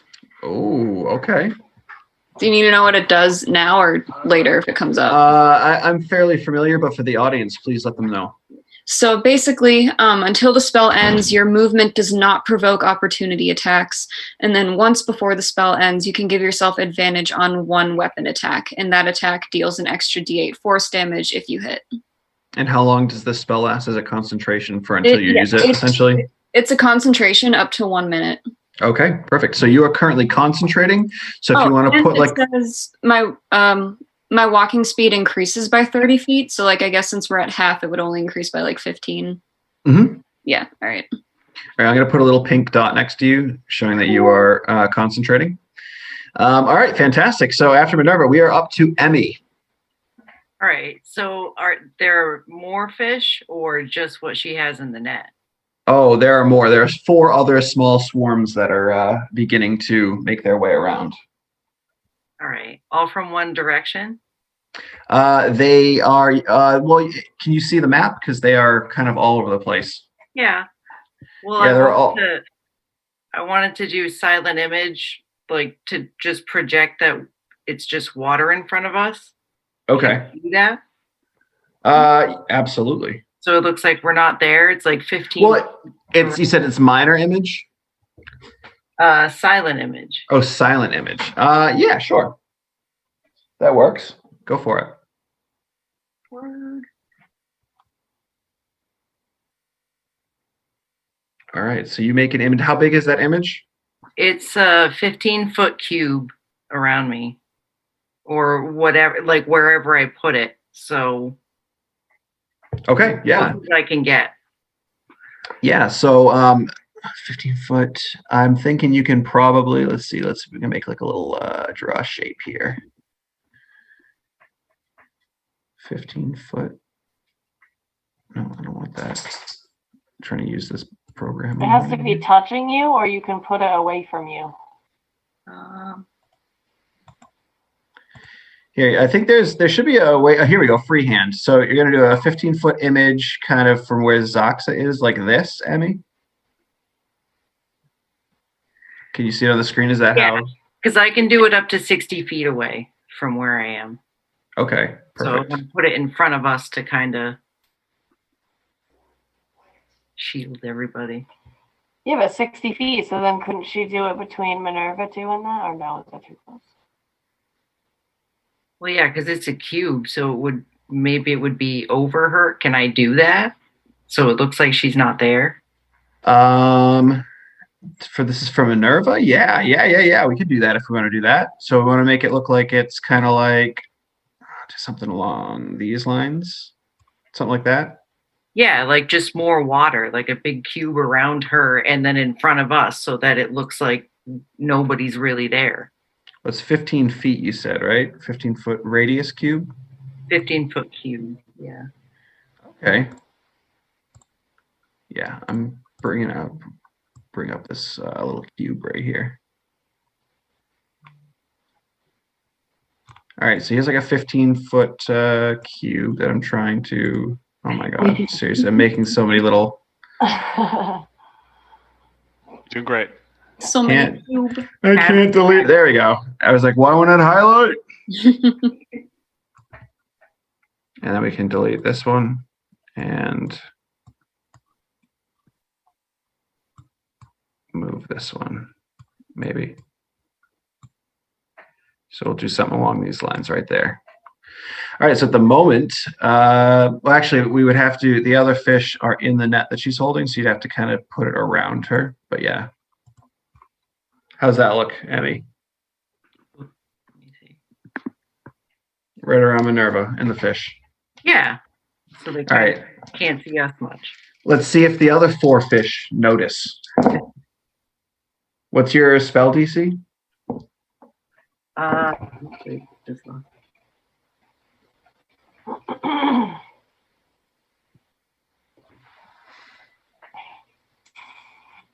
Sorry.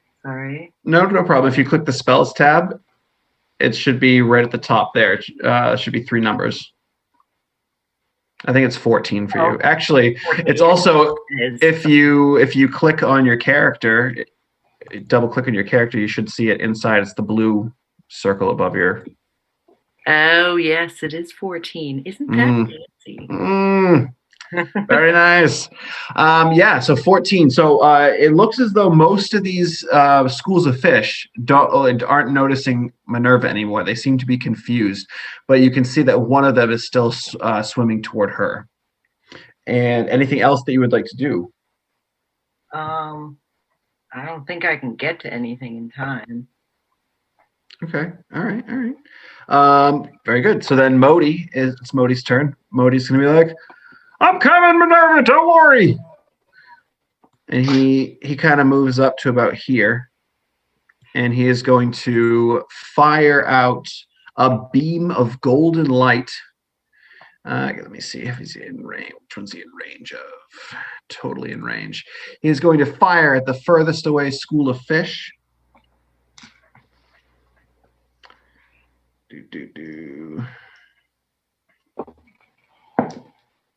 That is going to hit.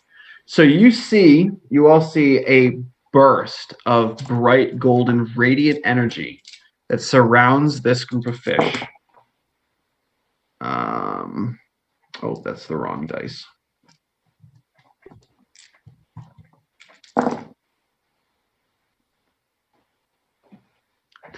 Oh, wow. Yeah, this thing is injured. So the furthest one away takes a good amount of damage. I will do that. Why is nothing working?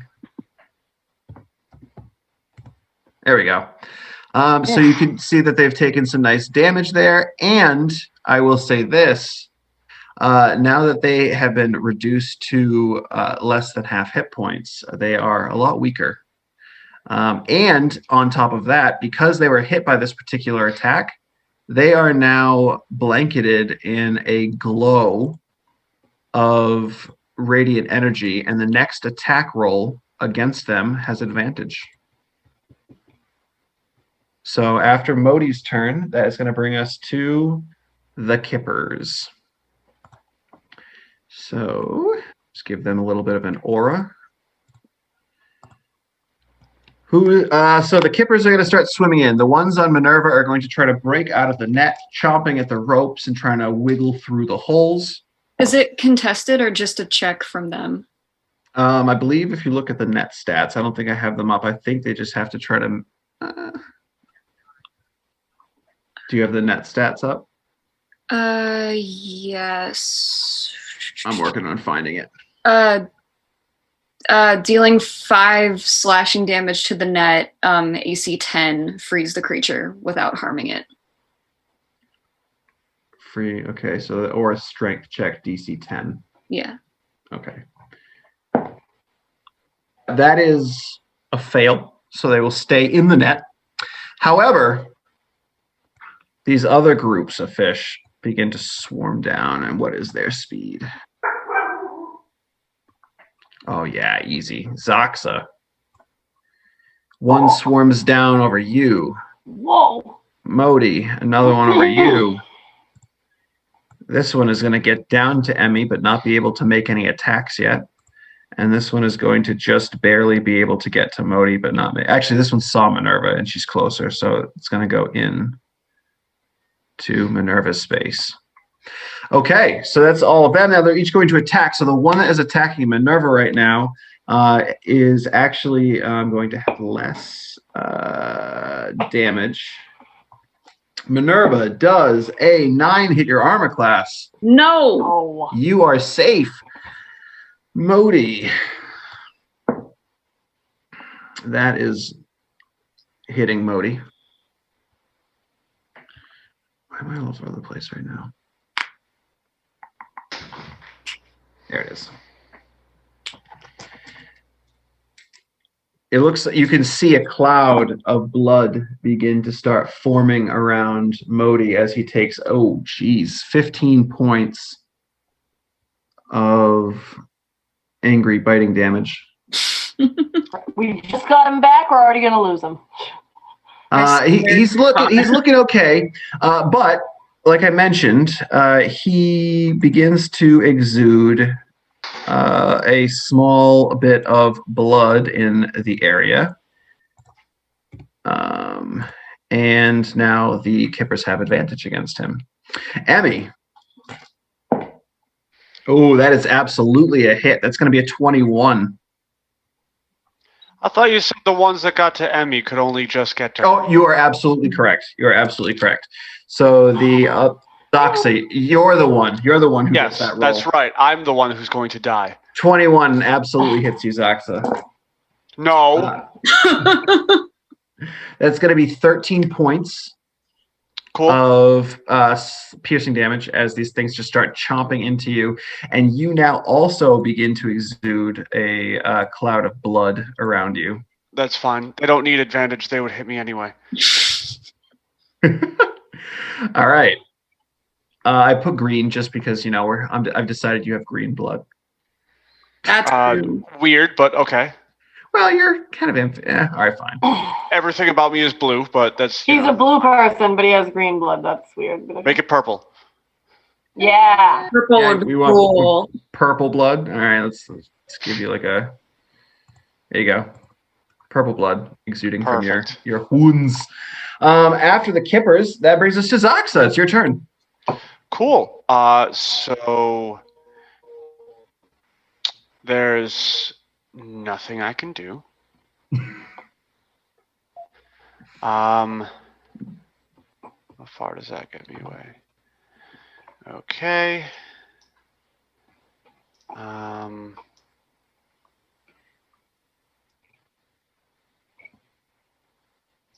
Oh. Can everyone else see it? I can see the circle around me. Oh, okay. I'm on it. Only Hold the on. circle around me. I am on it. I am going to... Oh, man. I haven't said the words in a while because I haven't used a spell in a while. Tis there now.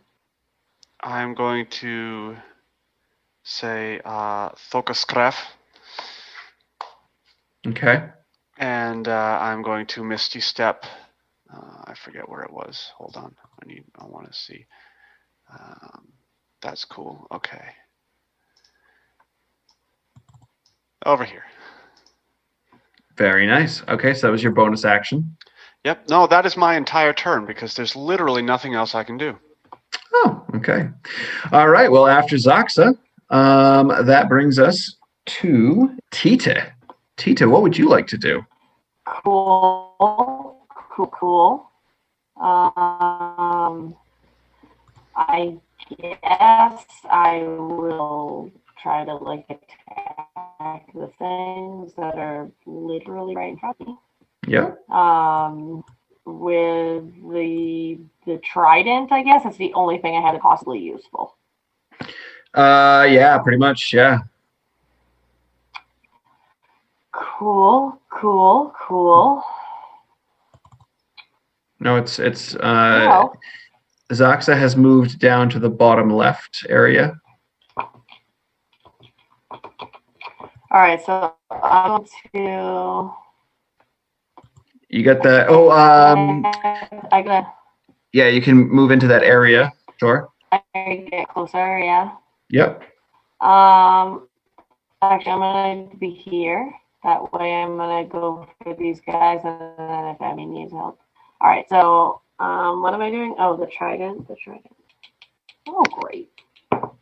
No, nope. I rolled a 9 plus 1, a 10. So nope.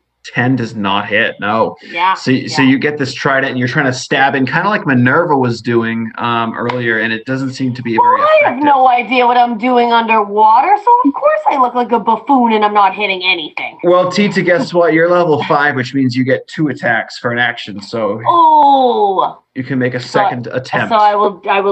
Of course, I will. A second attempt. Even worse. Fantastic. Oh God! All the single digits tonight. This is going to be great. Yeah. We're gonna get killed by little tiny fishes. Yeah. Tita, you have a bonus action. What could I do for that? You could do 1 or 2 more attacks.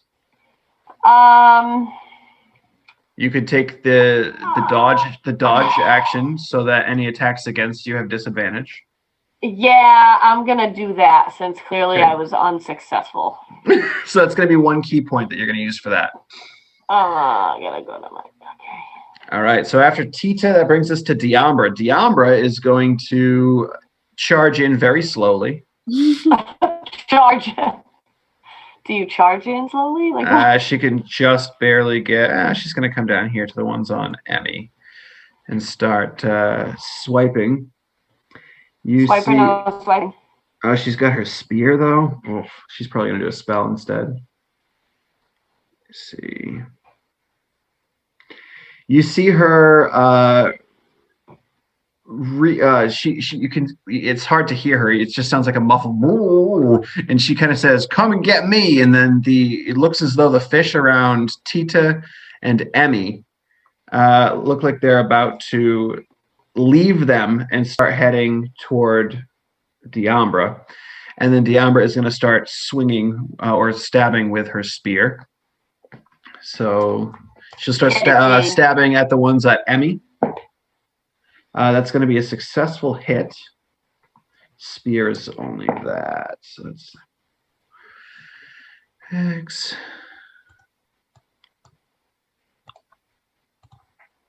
Okay. And then she's going to attempt a secondary slice or stab. That's another hit. So it's 8 reduced to half. Okay, so with that being said, Kubrick and Zinn. You're at the library, and Kubrick is currently trying to assist you in finding out information on what? What would you like to look up? Probably stuff on, like, I said ships, so like ships that can go through ice or like drill through it, or something like that around those lines. Sure. And this time you have Kubrick helping you. Oh boy. Yeah, he's a real big help. Actually, let me see how helpful Kubrick actually is. Oh god. Oh, if there was ever a time for a 1. He got the minimum he needed to assist you. So you have advantage. You have advantage on this investigation check to see if you can find information on ships that have drill attachments or can move through solid ice, essentially, that type of thing. This is my favorite library trip that I've ever been on. Oh, I'm so happy I got advantage because one of them was a nat 1. That's 14. 14. Yeah. Okay, let me consult my notes as to how much information a 14 will give you on this topic. Boy. Okay, all right, yeah. So you are aware, and by finding information on this, you actually don't really find anything on ice per se. Okay. But what you do find is you find some information on some digs that have taken place in the. Oh, I don't need that up anymore. All right. Okay, so you end up finding information about the immense belt, which is the Earth elemental plane. It's the long asteroid belt that runs from the elemental chaos, which is obviously no longer there, all the way out into the vast expanse of the universe. There are tons of digs. There are many gems and precious metals and whatnot that can be found in this belt. So there's a lot of excavation crews that take their ships out there, and some of them are outfitted with drills that can drill through the rock. So you know that those are popular down by the belt, as well as kind of moving into other quadrants that you haven't really been to before. So it's something that you could definitely look into. You just don't know where specifically you might be able to find a ship with a drill attachment like that. Okay. But you know that there are definitely ship options out there. But your best bet would be to head out to the immense belt and see if you can find something out that way. Okay. All right. Is there anything else you'd like to research in the library while you are here, or are there other things that you and Kubrick would like to do?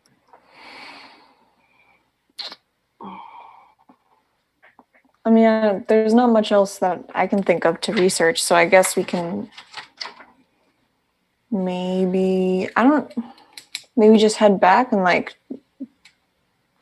Yeah, I was going to say you can always tool around on the ship and see if you can get other things functioning, work on your chair. There's so many different things that you could be doing. So yeah, you can head back to the hideout for sure. Okay, cool. All right, fantastic. So yeah, you head out with the coops. Lovely. Meanwhile, everyone else is in an epic battle with fish underwater. So Minerva, what would you like to do? No, it's not yet. Not yet. Not until you all start dying. No, yeah. I'm already there. From the tiniest little fishies ever. Truly cannot wait. Well, it's like you're being attacked by swarms of piranha. So yeah, so I'm gonna pick up my trident, and I have this nice little net here of fish, and I'm just gonna stab into the net. Yeah. You have advantage. Yeah. All right. Okay. Oh, she's still gonna miss. I don't even need it. That was a nat 20. Woo woo. All right. So the ones in the bag, natural 20. So that's going to be your max damage, and then dice again.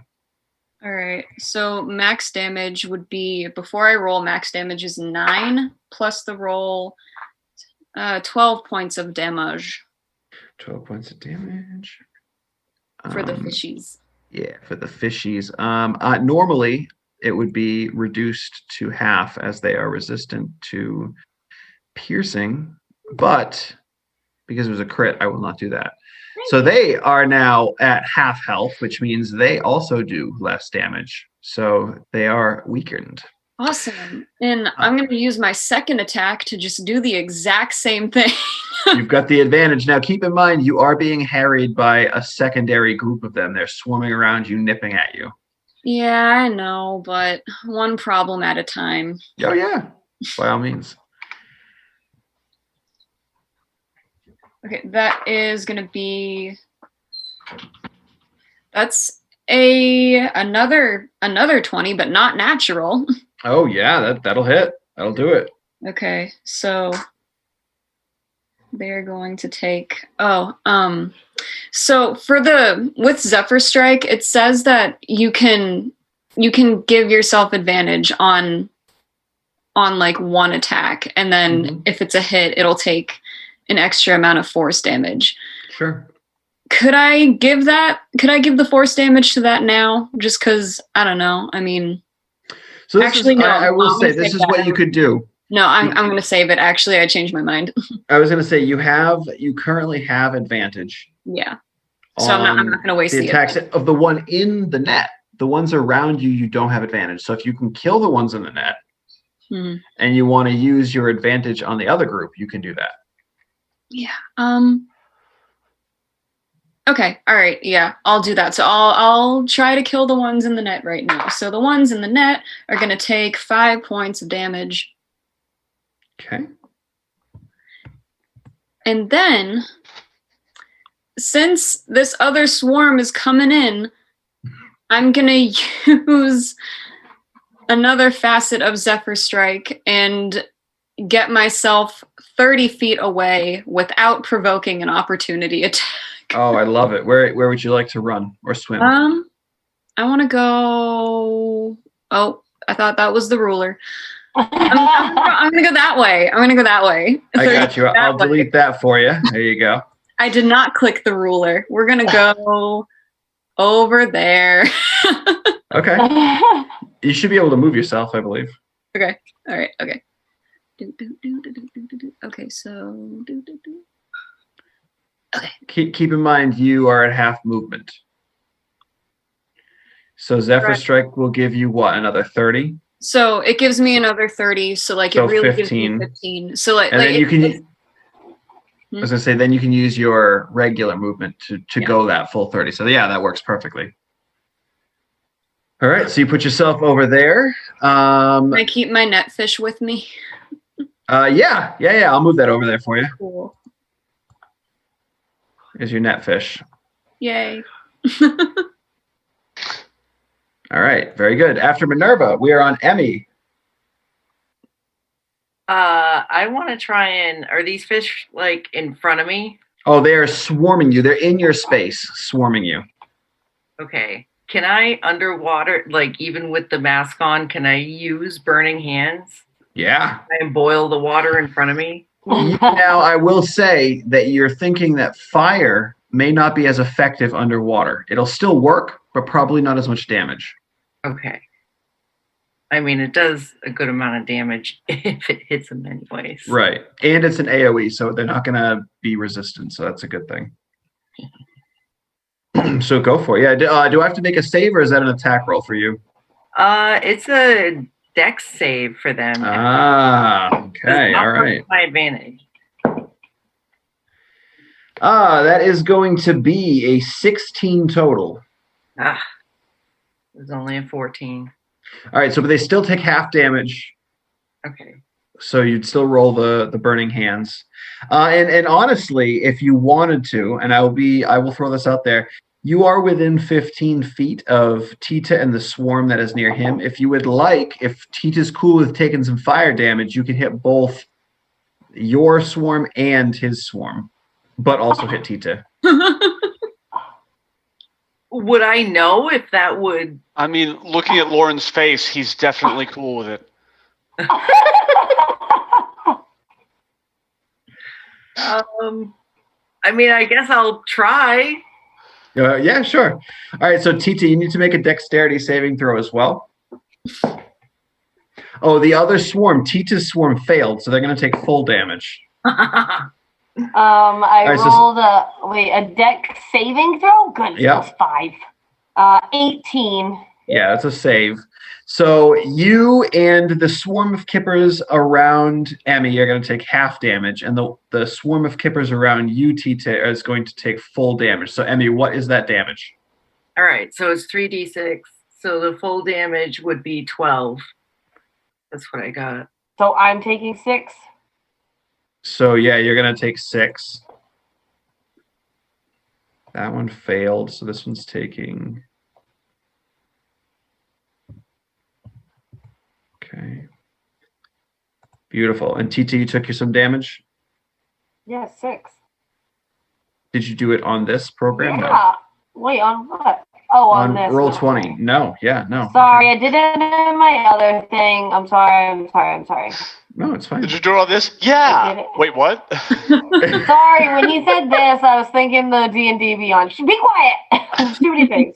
All right. Anything else, Emmy? Are you staying in your spot? You have a bonus action? What's going down? I want to try to move a little, like to get to Modi too, to make sure he's not bleeding out and dying. I will let you know if you leave this space, the Kippers will get an attack of opportunity on you. I'm okay with that. Okay. So you make your way down toward Modi. Kind of over here. Kippers will try to chomp out at you. It's going to fail miserably, though. They're going to try, but they're going to miss. And you now, I will say, Emmy, when you fired off this blast of fire energy, you could tell that the fire, like the magic itself, was diminished under the water, but it was still effective. All right, so that's going to bring us now. Did you have a bonus action? You want to check on him in any particular way, or? Is his bleeding okay? Like, can I do anything, tie anything around him? Well, you can make a medicine. Well, you use your action to do burning hands. So if you want, on your next turn, you can do an action to try to stop any bleeding that's happening. Make sure he's good. All right. So for now, that is that. Modi's turn. Modi is going to. He's not doing fantastic. Let's see. He's going to. Yeah, I guess I'll just he'll fire out. You see, no, because they're around him. He's got to do something for the ones around him. He's going to cast a sacred flame on the ones around him, and the swarm fails, so they will take some Damaggio. Oh, good. So where are those Kippers at?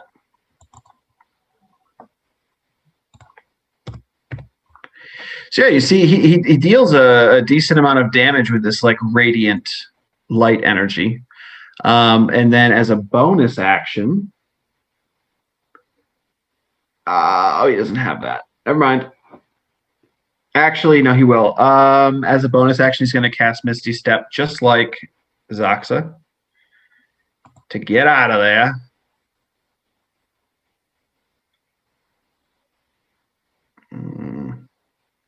He's going to pop over here with Minerva. So yeah, you see Modi just disappear into like some mist and then reappear next to Minerva on the far side of the battlefield. And that's Modi's turn. So it's going to bring us to the Kippers are going over to swarm. So we have the ones in the net are going to try to break free Minerva. Mm-hmm. Which they are going to fail yet again with the 4-3 I've rolled in a row. Then we have this lovely swarm, Tita, that is going to make its way back down to you. Yay. You're moving me. I know, because I have to be able to click on behind. Yeah. And then this one is going to swarm Diambra, and this one is going to swarm Emmy. This one is, going to hit Tita, is the closest one. All right, so Tita, you have 2 on you. Attack roll. Ooh. All right. So that will be a 21 and a 23 to hit for both attacks. Hit. Yeah, I figured. Okay, are either of them diminished? All right, one of them is diminished enough to only do half their normal damage. So one of them you suffer 5 points of piercing damage from one of the swarms. And the other swarm, 15 points of piercing damage. For Diambra, They miss against her armor class. Emmy, they miss for sure against you. That's a 9. And that's all of it. Okay, fantastic. That's the Kippers. That brings us to Zaxa. You are quite far away. Well, not that far, I guess. But you are bleeding. I am. And Zaxa is going to conduct an experiment.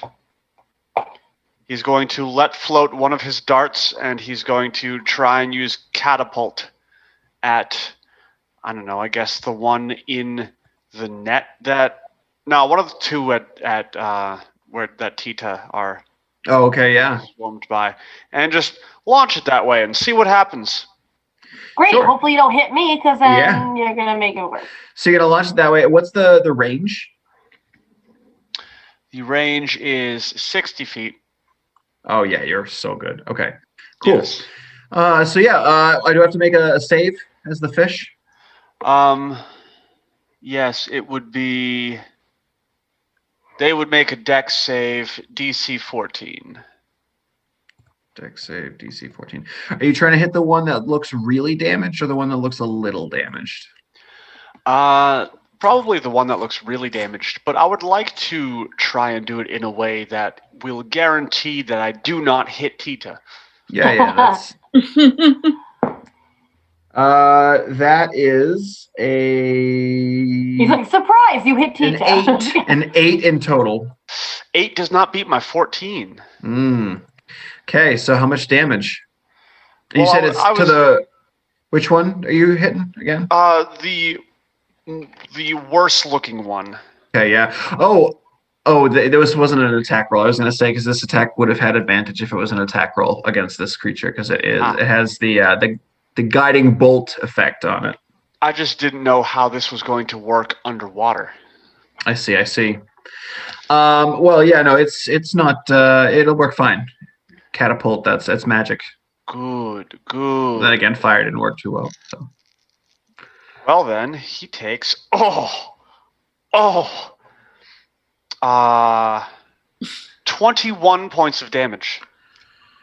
Oh, and this is bludgeoning? I believe that is correct. It's magical bludgeoning, which means this Kipper is dead. They're all squished under a big boulder. I mean, it's a dart. Oh, you did. I thought you threw a boulder. Sorry, you threw a dart and killed like one. Nice. I don't even know how that's physically possible, but you killed like 9 Kippers, individual little baby Kippers with one They dart. just lined up perfectly. They lined up just like a Through all of skewer them. all the way through, yeah. Yeah. Oh, it's magic, you know? Good experiment. Yeah. All right. Yeah. It just did a bunch of loop-de-loos so it could get every single one. It was like, you're stabbed, and you're over here, you're stabbed. Are you staying in place, Doxa, or you want to move? Oh, I'm absolutely staying in place. All right, Tita, you're up next. You've got Cool. one on you. You just saw a dart fly through the water, kind of like what's his name on Guardians of the Galaxy? Yondu? Yondu, his little thing. It's Yondu. kind of like that. You just see Zaxa controlling this little dart that's just flying through all these fish. All right, well, if I see that, I have darts, so I'm going to take one out. Well, yeah, well, I don't know. So I'm probably going to take one out and then, like, try to, like, stab/throw it at the, at the swarm in front of me. Okay. So throwing a dart underwater is, I believe. Well, I thought I was going to try to. Well, I was going to try to stab it. Well, how am I? Is it like? Is it right there? Like I could stab it, or it's far? It's away. Well, it's about 30 small fish swarming around you, biting at you. So stabbing one of those 30 fish with a dart is probably not going to do much. Well, I'm going to do stab one fish worth of damage. I'm just going to. I'm going to stab into the group ferociously. Yeah, like that. Yep. All right. Yeah. Make an attack roll with disadvantage. For what? My thing? Do I still get the thing or no?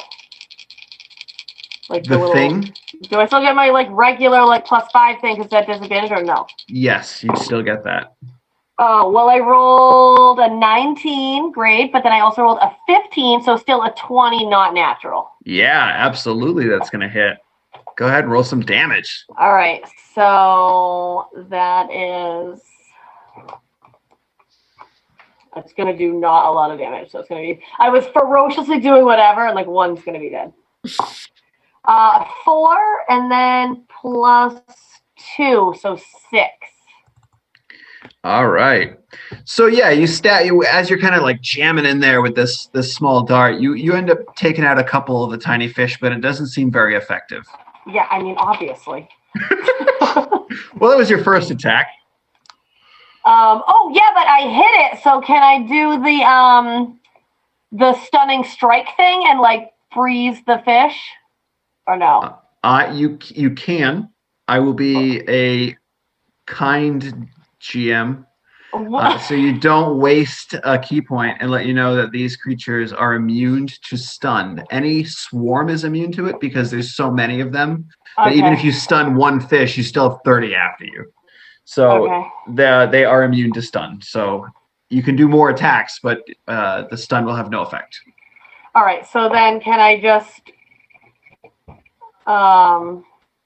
stab it again? No. Yeah. That's my other thing. Okay. I am. It's still in my hand, so I haven't like lost it. Correct? I'm just holding it. Mm-hmm. All right. Still at disadvantage. Yeah. Yes. A 12 and a 10, so 15. 15 hits. Yeah. Sweet. Roll some damage. 5. Okay. You kill another couple fish. Cool. You're making some progress. Great. All right. It's very amusing just watching the health bar go like. Can I whatever like bonus away so they can't attack me? You have movement and a bonus action, so you can use oh, you know what, Lauren? What? You took the dodge action last time, and I hit you with a swarm. Oh, yes, you did! I'm going to roll with a disadvantage right now. You might be able to take some of that back. 2 of them. Yeah. So that one of them would not have hit you. And the other one also would not have hit you, so you can take back all those hit points. Yeah, but I was at, I think I had taken, 6 away? So I was at 27. Sure. We'll say that. Yeah, I had taken 6 away from if you have taken damage, then you are in the red zone. You have blood coming around as well, which gives them advantage. What do you mean? Had he taken a damage from the fish, though? That was from before. Oh, you had damage from before? Yeah. I was -6 from like a first thing, so I was at 27. And then I did my whatever thing so that they couldn't get me last time. Okay. All right. We'll just let it be. That's fine. Totally fine with me. Well, all right. Fantastic, guys. So you wanted to move away, Tita? Yeah. Hold on. Well, there's fish here on both of the. Oh my God, there's fish on everybody. Not on everyone. How far can I go? Well, not my your regular speed? thing. Yeah, but in half. So what is your speed normally? 50? 50, so I can get to where Zoxa is. Yeah, you get down to Zoxa, sure. They will try to nip at you as you run away. Okay. And they would get advantage because of the cloud. So that is a 16 to hit. My armor class is 17. Ooh! One of the fish goes to bite you, and you just do one of those like with your fist, knocking it away. All right, fantastic. So after Tita, we're on to Diambra. Diambra, she's got a swarm around her. There isn't much she can do with the swarm, so I think she's going to she's going to cast as a bonus action. Oh no, compelled duels concentration. All right, she's going to keep them coming to her. So she is going to just swing. Thunderous. That's also concentration. Yeah, just regular attack, I guess. Oh, that is a miss for her first. And a hit for her second. Diambra does not seem very effective against these creatures at all. Way to go, Diambra. But that brings us to Minerva. All right. I still really just want to kill all the fish in my net. So I'm going to make 2 attacks against them. Yeah, by all means. The first one's a 22. Okay. So yeah, that hits. Yeah, so they are going to take...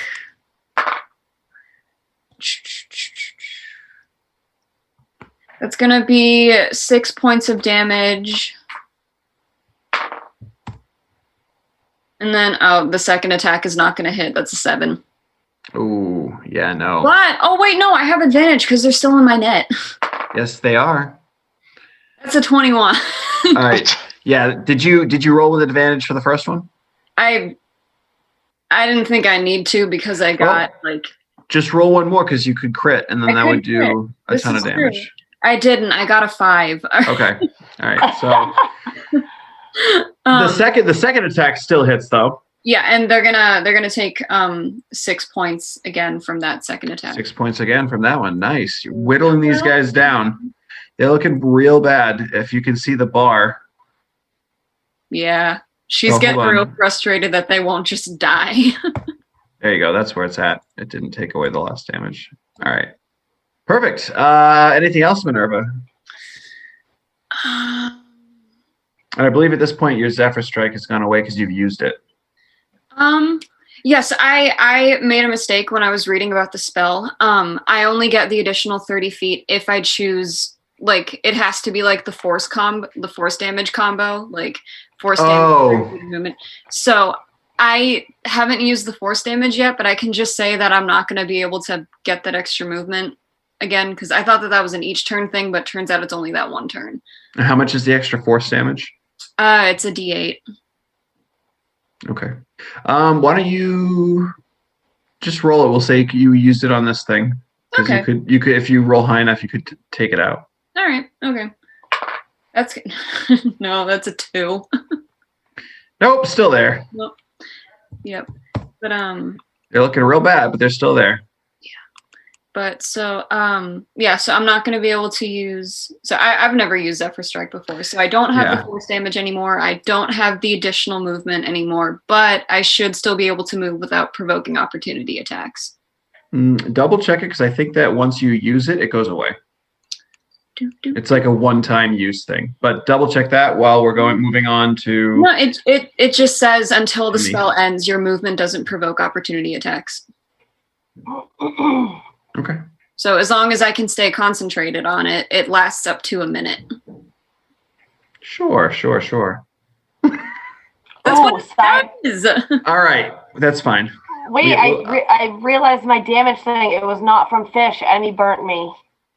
Oh, that's right. That's right. So I'm not bleeding from fish.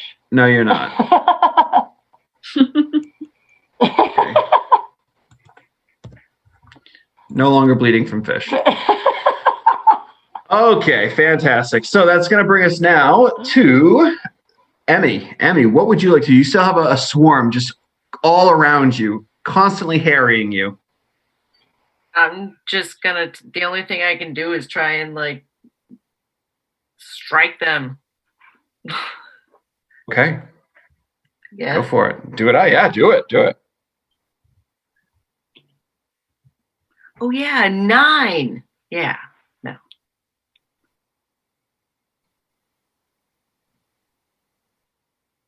Cool. Sorry, I was reading things. What did you do? I honestly thought your screen had frozen. Dude, right? Oh.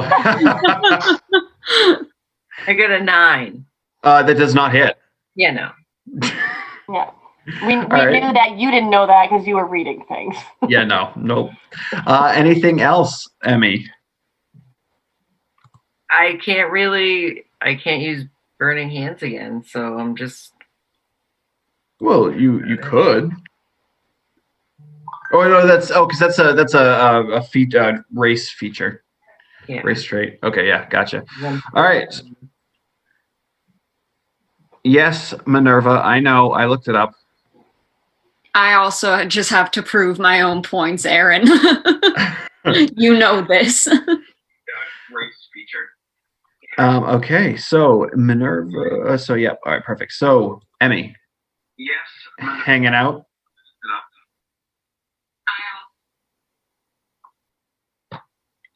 What happened? Are you just hanging out? Well, I mean, I could try and run away, but they're just gonna nip at me. That's true. Okay, yeah, I think that's probably it then. Yeah. All right, after we have Emmy, it's now Modi. Modi sees that who's getting injured here? Everyone. He's gonna move down to where Zoxa is. Which, why does Modi have full health? He should not have full health.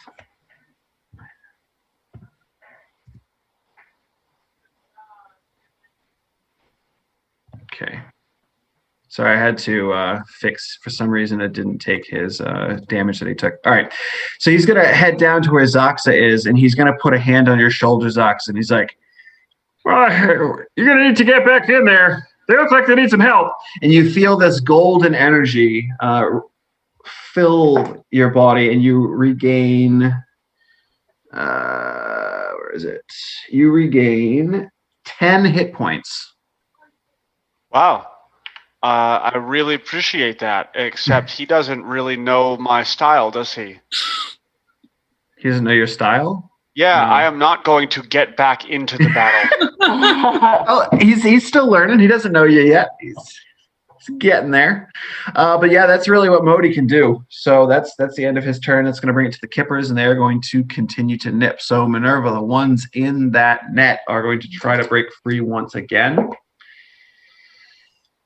They do not. Yeah. I have net. The one around Diambra are going to try to swarm, and oh yeah, that's going to actually hit her.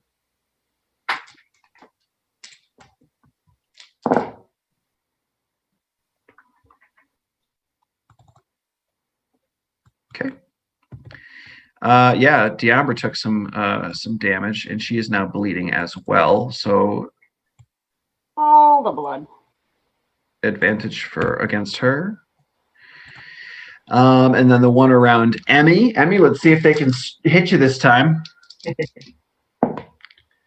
Ooh, does a 16 hit your armor class? Yeah. Oh. He's been waiting. Ooh. All right, that's going to be 13 points of piercing damage. Ouch. All right, so you take that damage. We got to make you bloodied, which I don't believe you can do. I think I have to do that. So, boom, bloodied. Just got some blood coming as well. And yeah, that's all the kit. Oh no, we got this guy. Oh, and they're gonna go toward the blood. Diambra. Advantage against her. That's a hit.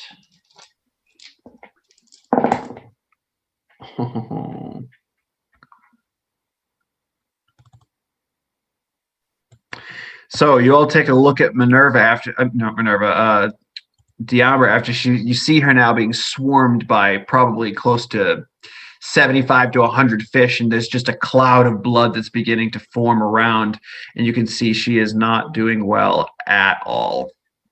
Get it together! No, I'm just kidding. After the Kipper, Zoxa, it's back to you. All right. Let's see. I can't use any of those, I guess. So we're gonna toss another catapult at one of those fish next to Diambra. Except this is going to be third level, in which case it will be 5d8. Oh, okay. Both of the two swarms there are looking about the same. So it's up to you which one you'd like to hit. It doesn't matter. Either one, I guess. The one on the left. Okay. Got it. What do you get for... Oh, I got to roll to save, right? Dex? Yes, Dex save. That is a 6 total, because I rolled another 3. Perfect. Let me give you some damage. That is... all right. That is 27 points of damage. As your dart flies through the water back and forth through the swarm, annihilating all of them in that swarm, in that particular swarm. It's like a pinball machine. But nice job. Anything else you'd like to do, Zaxa, now that you have just pretty much saved annihilated the... I would like to thoroughly appreciate the fact that this is working somehow. All right, after Zaxa, we are moving on to Tita. Oh, great.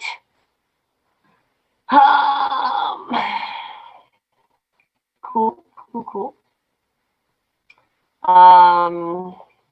I will, I guess, I can't really do anything other than use my stupid trident thing, so I guess I will come up and assist. Oh, sure. That's not what I wanted to do. Sorry, I was trying to move my person. Yeah, I've done that like 10 times now. So, all right, so I'll come up. And then... And I will say, as you approach Diambra, you can see like through the blood, it's hard to even see her, but you can see that she just has like parts of her face have been just ripped off. You can almost see some of the bone from where they've been just tearing at her. Underneath parts of her armor, there's just ripped up flesh. It looks really bad. Wait, her face, isn't she wearing a helmet? Yeah, they can get under the helmet. Well, so then isn't she drowning? Oh, sorry. Yeah, that helmet. Yeah. All right. Well, then not on her face, but everywhere else is being shredded. Her neck. All right. So cool. I am going to. So she's wearing a metal helmet. Yeah, but they can get under that. No. I'm gonna air helmet. I don't know, the dart stabbing through the fish was seeming to work. The trident I missed both times. He just like, how do I get it to do that? Yeah. Yeah, I kind of look at it like, dude, this thing's so big, it's doing nothing. I'll try once more with the trident, I guess, first. Sure, yeah, make an attack roll. It's not a disadvantage, right? Because this is already the whatever. Yeah, it's a regular attack, yeah. What is this? A 13, 14? 14 just misses. Oh, I'm sorry. You just hit. Yes. Okay. So that's a 4. That's a 5. Oh wait, yeah, but what's the difference between like the one hand and the two hand? Because obviously I want to be doing the two hand. If you're using two-handed, it's a D8 instead of a D6. Oh. Cool. Hold on. Please hold. I can just see you have all 4 hands on this trident just stabbing. Oh, hell yeah. Really, it's a D12. All right. All right, so I rolled a 6 + 1, so 7. Okay. Perfect. And then I guess I'm going to do the same thing. Sure, yeah, do it again.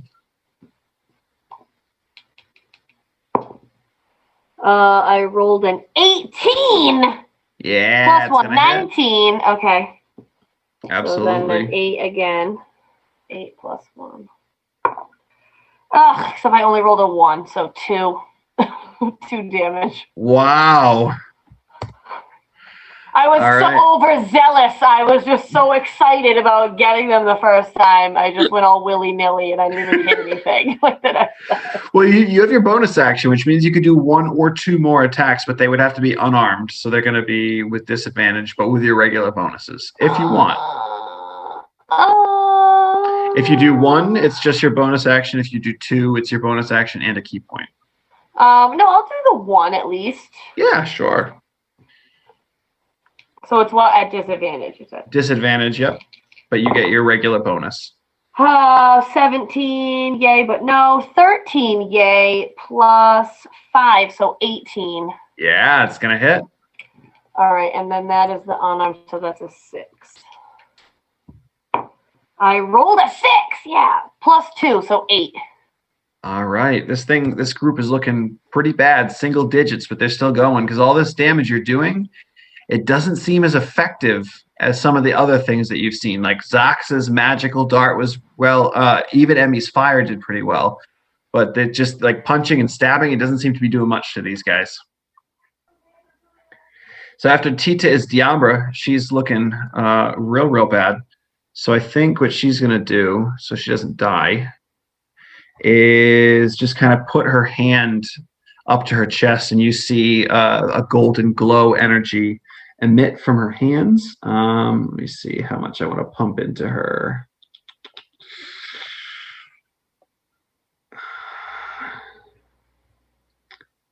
Yeah, she's going to do 20 hit points. So you see her just kind of heal right back up. She's looking pretty good at this point. Some golden energy washes over her. She's like, all right, Tita, I think we've got this. And that's going to bring us to back to the top of the round with Minerva. I'm going to kill. She's just gonna start chewing on them with her teeth pretty soon. She's gonna take the net and just start slamming it against rocks. Just take the bat. Yeah, it's like a pillowcase full of bars of soap. You just slam it. All right, I got a 19 for my first attack. That was with advantage? Yes. All right. Yep, so it hits. It's going to take 6 points of damage. 6 points. Okay. Let me see if I can get in there. All right. Yeah, so it's on its last leg, Minerva. It's barely one fish. One fish left. It's literally one fish. Do you see the like tiny little line? Yeah. And this is embarrassing. I got a 15. That hits? That hits. Okay, all right. You don't even need to roll the damage. It's definitely you killed him. Fantastic. And I'm assuming your concentration's gone because that spell's gone away, right? Or no, you're still using the movement? I haven't taken any damage, so I don't think you're good. Will be gone. Right. I'm gonna use my movement to swim over to where Diambra and Tita are. Sure, yeah. More nets. You can move yourself up to with your spell going, you can move yourself 30 feet. Emmy, keep in mind you're up next. Prepare.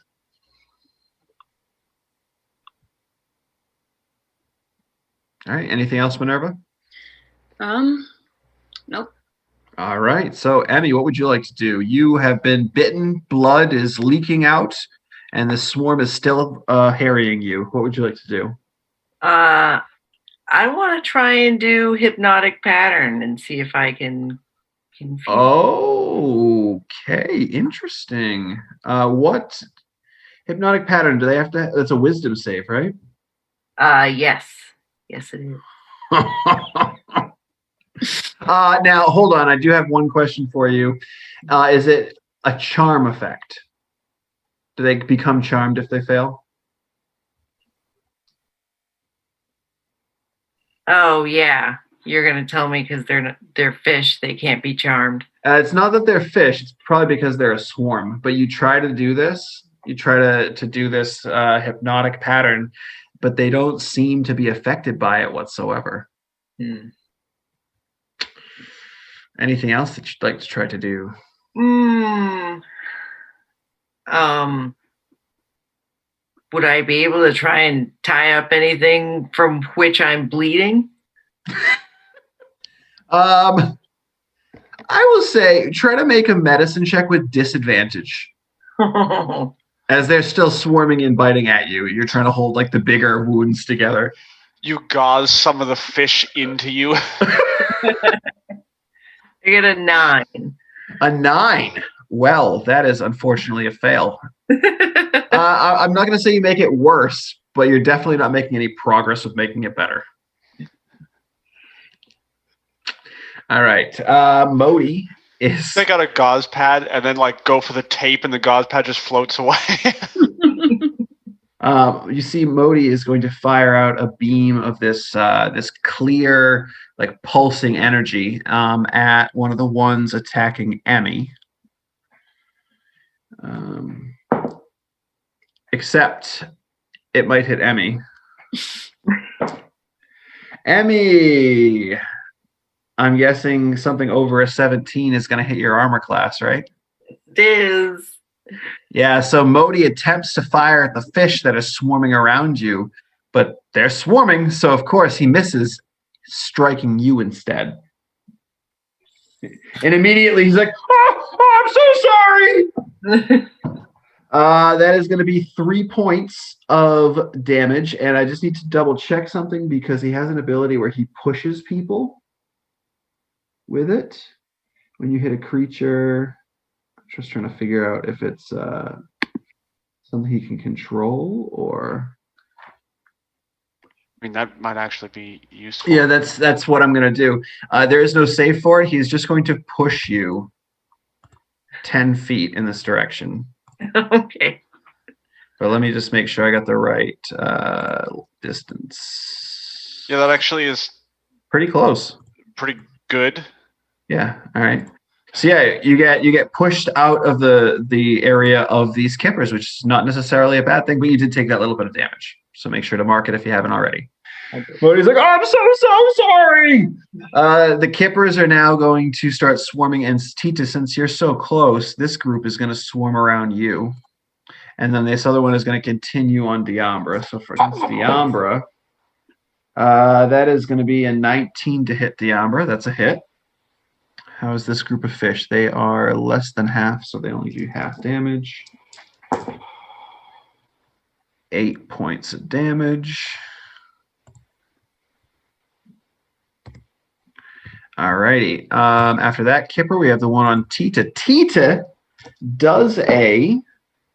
I'm not even going to ask. You're fine. What? I rolled a 3 again. Oh, yeah. It's just I need to switch my dice because this is getting ridiculous. Yeah, so Tita, these things are swarming, but you're just so nimble. You're kind of like spinning in, I would say, like a spiral, and it's just keeping them from not biting you. They're trying. I'm doing ballerina moves. Exactly. And with that being said, Zoxa, it's your turn. All right. Well, let's do this one more time. We're gonna get rid of the ones that are around Diambra. Okay. I'm gonna catapult another thing toward her. Sure. Toward the fish, not her, the fish. It'd be really nice of you if you could roll another 3. Yeah. We'll see. Oh, I just realized what time it is. Yeah. Are you? I can't. I rolled a 3. I can't. Perfect. Like, I will Thank take you. a picture. I'm going to take a picture of it because I really It's like, appreciate because at that. this point, we don't even believe you anymore. You just keep saying three. This is insane. Well, I can't get an angle. I can see it. There we go. it was Wow. only 12 points of damage. Only 12, and that's magical damage. So that's a lot. Oh, you did that. Yeah, this one's dead. One around Diambra's dead. Zoxa, for some reason, you're the one doing all the damage today. I mean, I guess what I'm saying is you're welcome, guys. Just Zoxa's really like, I'm not strong enough to do things, takes out 3 swarms. Right? All right, so there's only one left, and it is swarming around Tita. And I will say that if everyone kind of comes in on it, you can clear it out pretty easily. Well, I mean, I can just do it if you guys want. It's fine. Yeah, it doesn't have a ton of hit points left. Like it's a couple hits from everyone and it'll be gone. So we'll just say that you take some time to do that. But everyone is looking a little worse for wear. Minerva, you're perfectly fine. I'm fine. I'm gonna go around. I'm gonna go to Modi first, and I'm going to cast Cure Wounds. He's gonna get. Wait, as you come to heal him, he says, Well, Minerva, I appreciate the healing, but I can heal myself. Get them. Are you sure? Oh, yeah. Okay. She's gonna go over to Diambra. So I'll use what I rolled for Diambra. Diambra is going. You go to Diambra, and she's like, "I got it. I can handle this myself. Heal the others." Okay. All right. Who's hurt that can't heal themselves? Everyone else. All right. I'm fine. You're fine. All right. Who's looking worse, Emmy or Tita? I can heal both of you, but I'm only down 6, so. all right. Emmy, how much are you down? Down to 27. So. Awesome. I'm gonna heal you first. You're gonna get 19 healing hit points back because I cast Cure Wounds at 2nd level. The caps are off. That's nice. Yeah. And then Tita, for you, I'm actually just gonna use Healing Hands. You're gonna get 5 hit points back. Hold on, I gotta mark off spell slots too for these guys.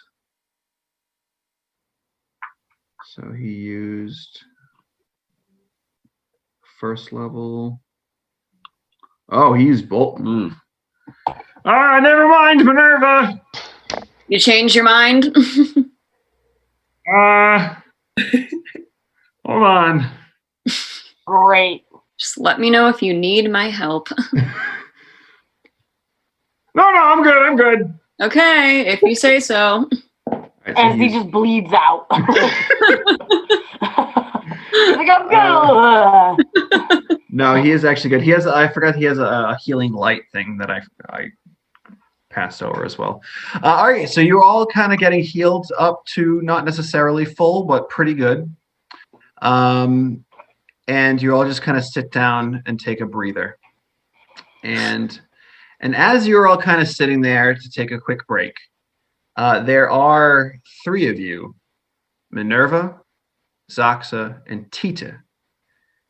Tingling from the back of your mind, you hear a familiar voice. Please work.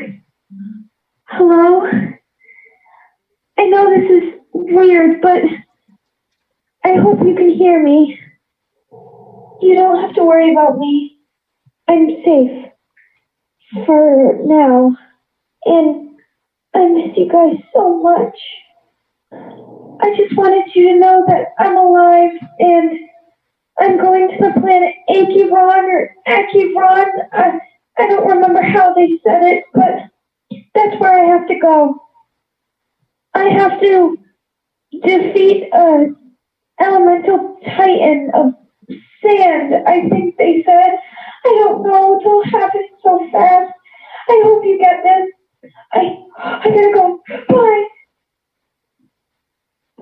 And as you all hear this voice of your friend Plonk in the back of your mind, you can't help but to kind of have a small smile as you know she is doing what she's intended to do. And with that, we're going to end for the evening. I can't go over and hug Tita real quick. You can go over and hug Tita. I'm gonna do that, and I'm gonna just because I feel like Tita's gonna be more receptive to me just doing that. But I'm gonna go hug Tita, and I'm gonna just reach a hand out in Zox's direction if he wants it. And I will say, Emmy, this is a weird show of emotions as you did not hear anything in your head.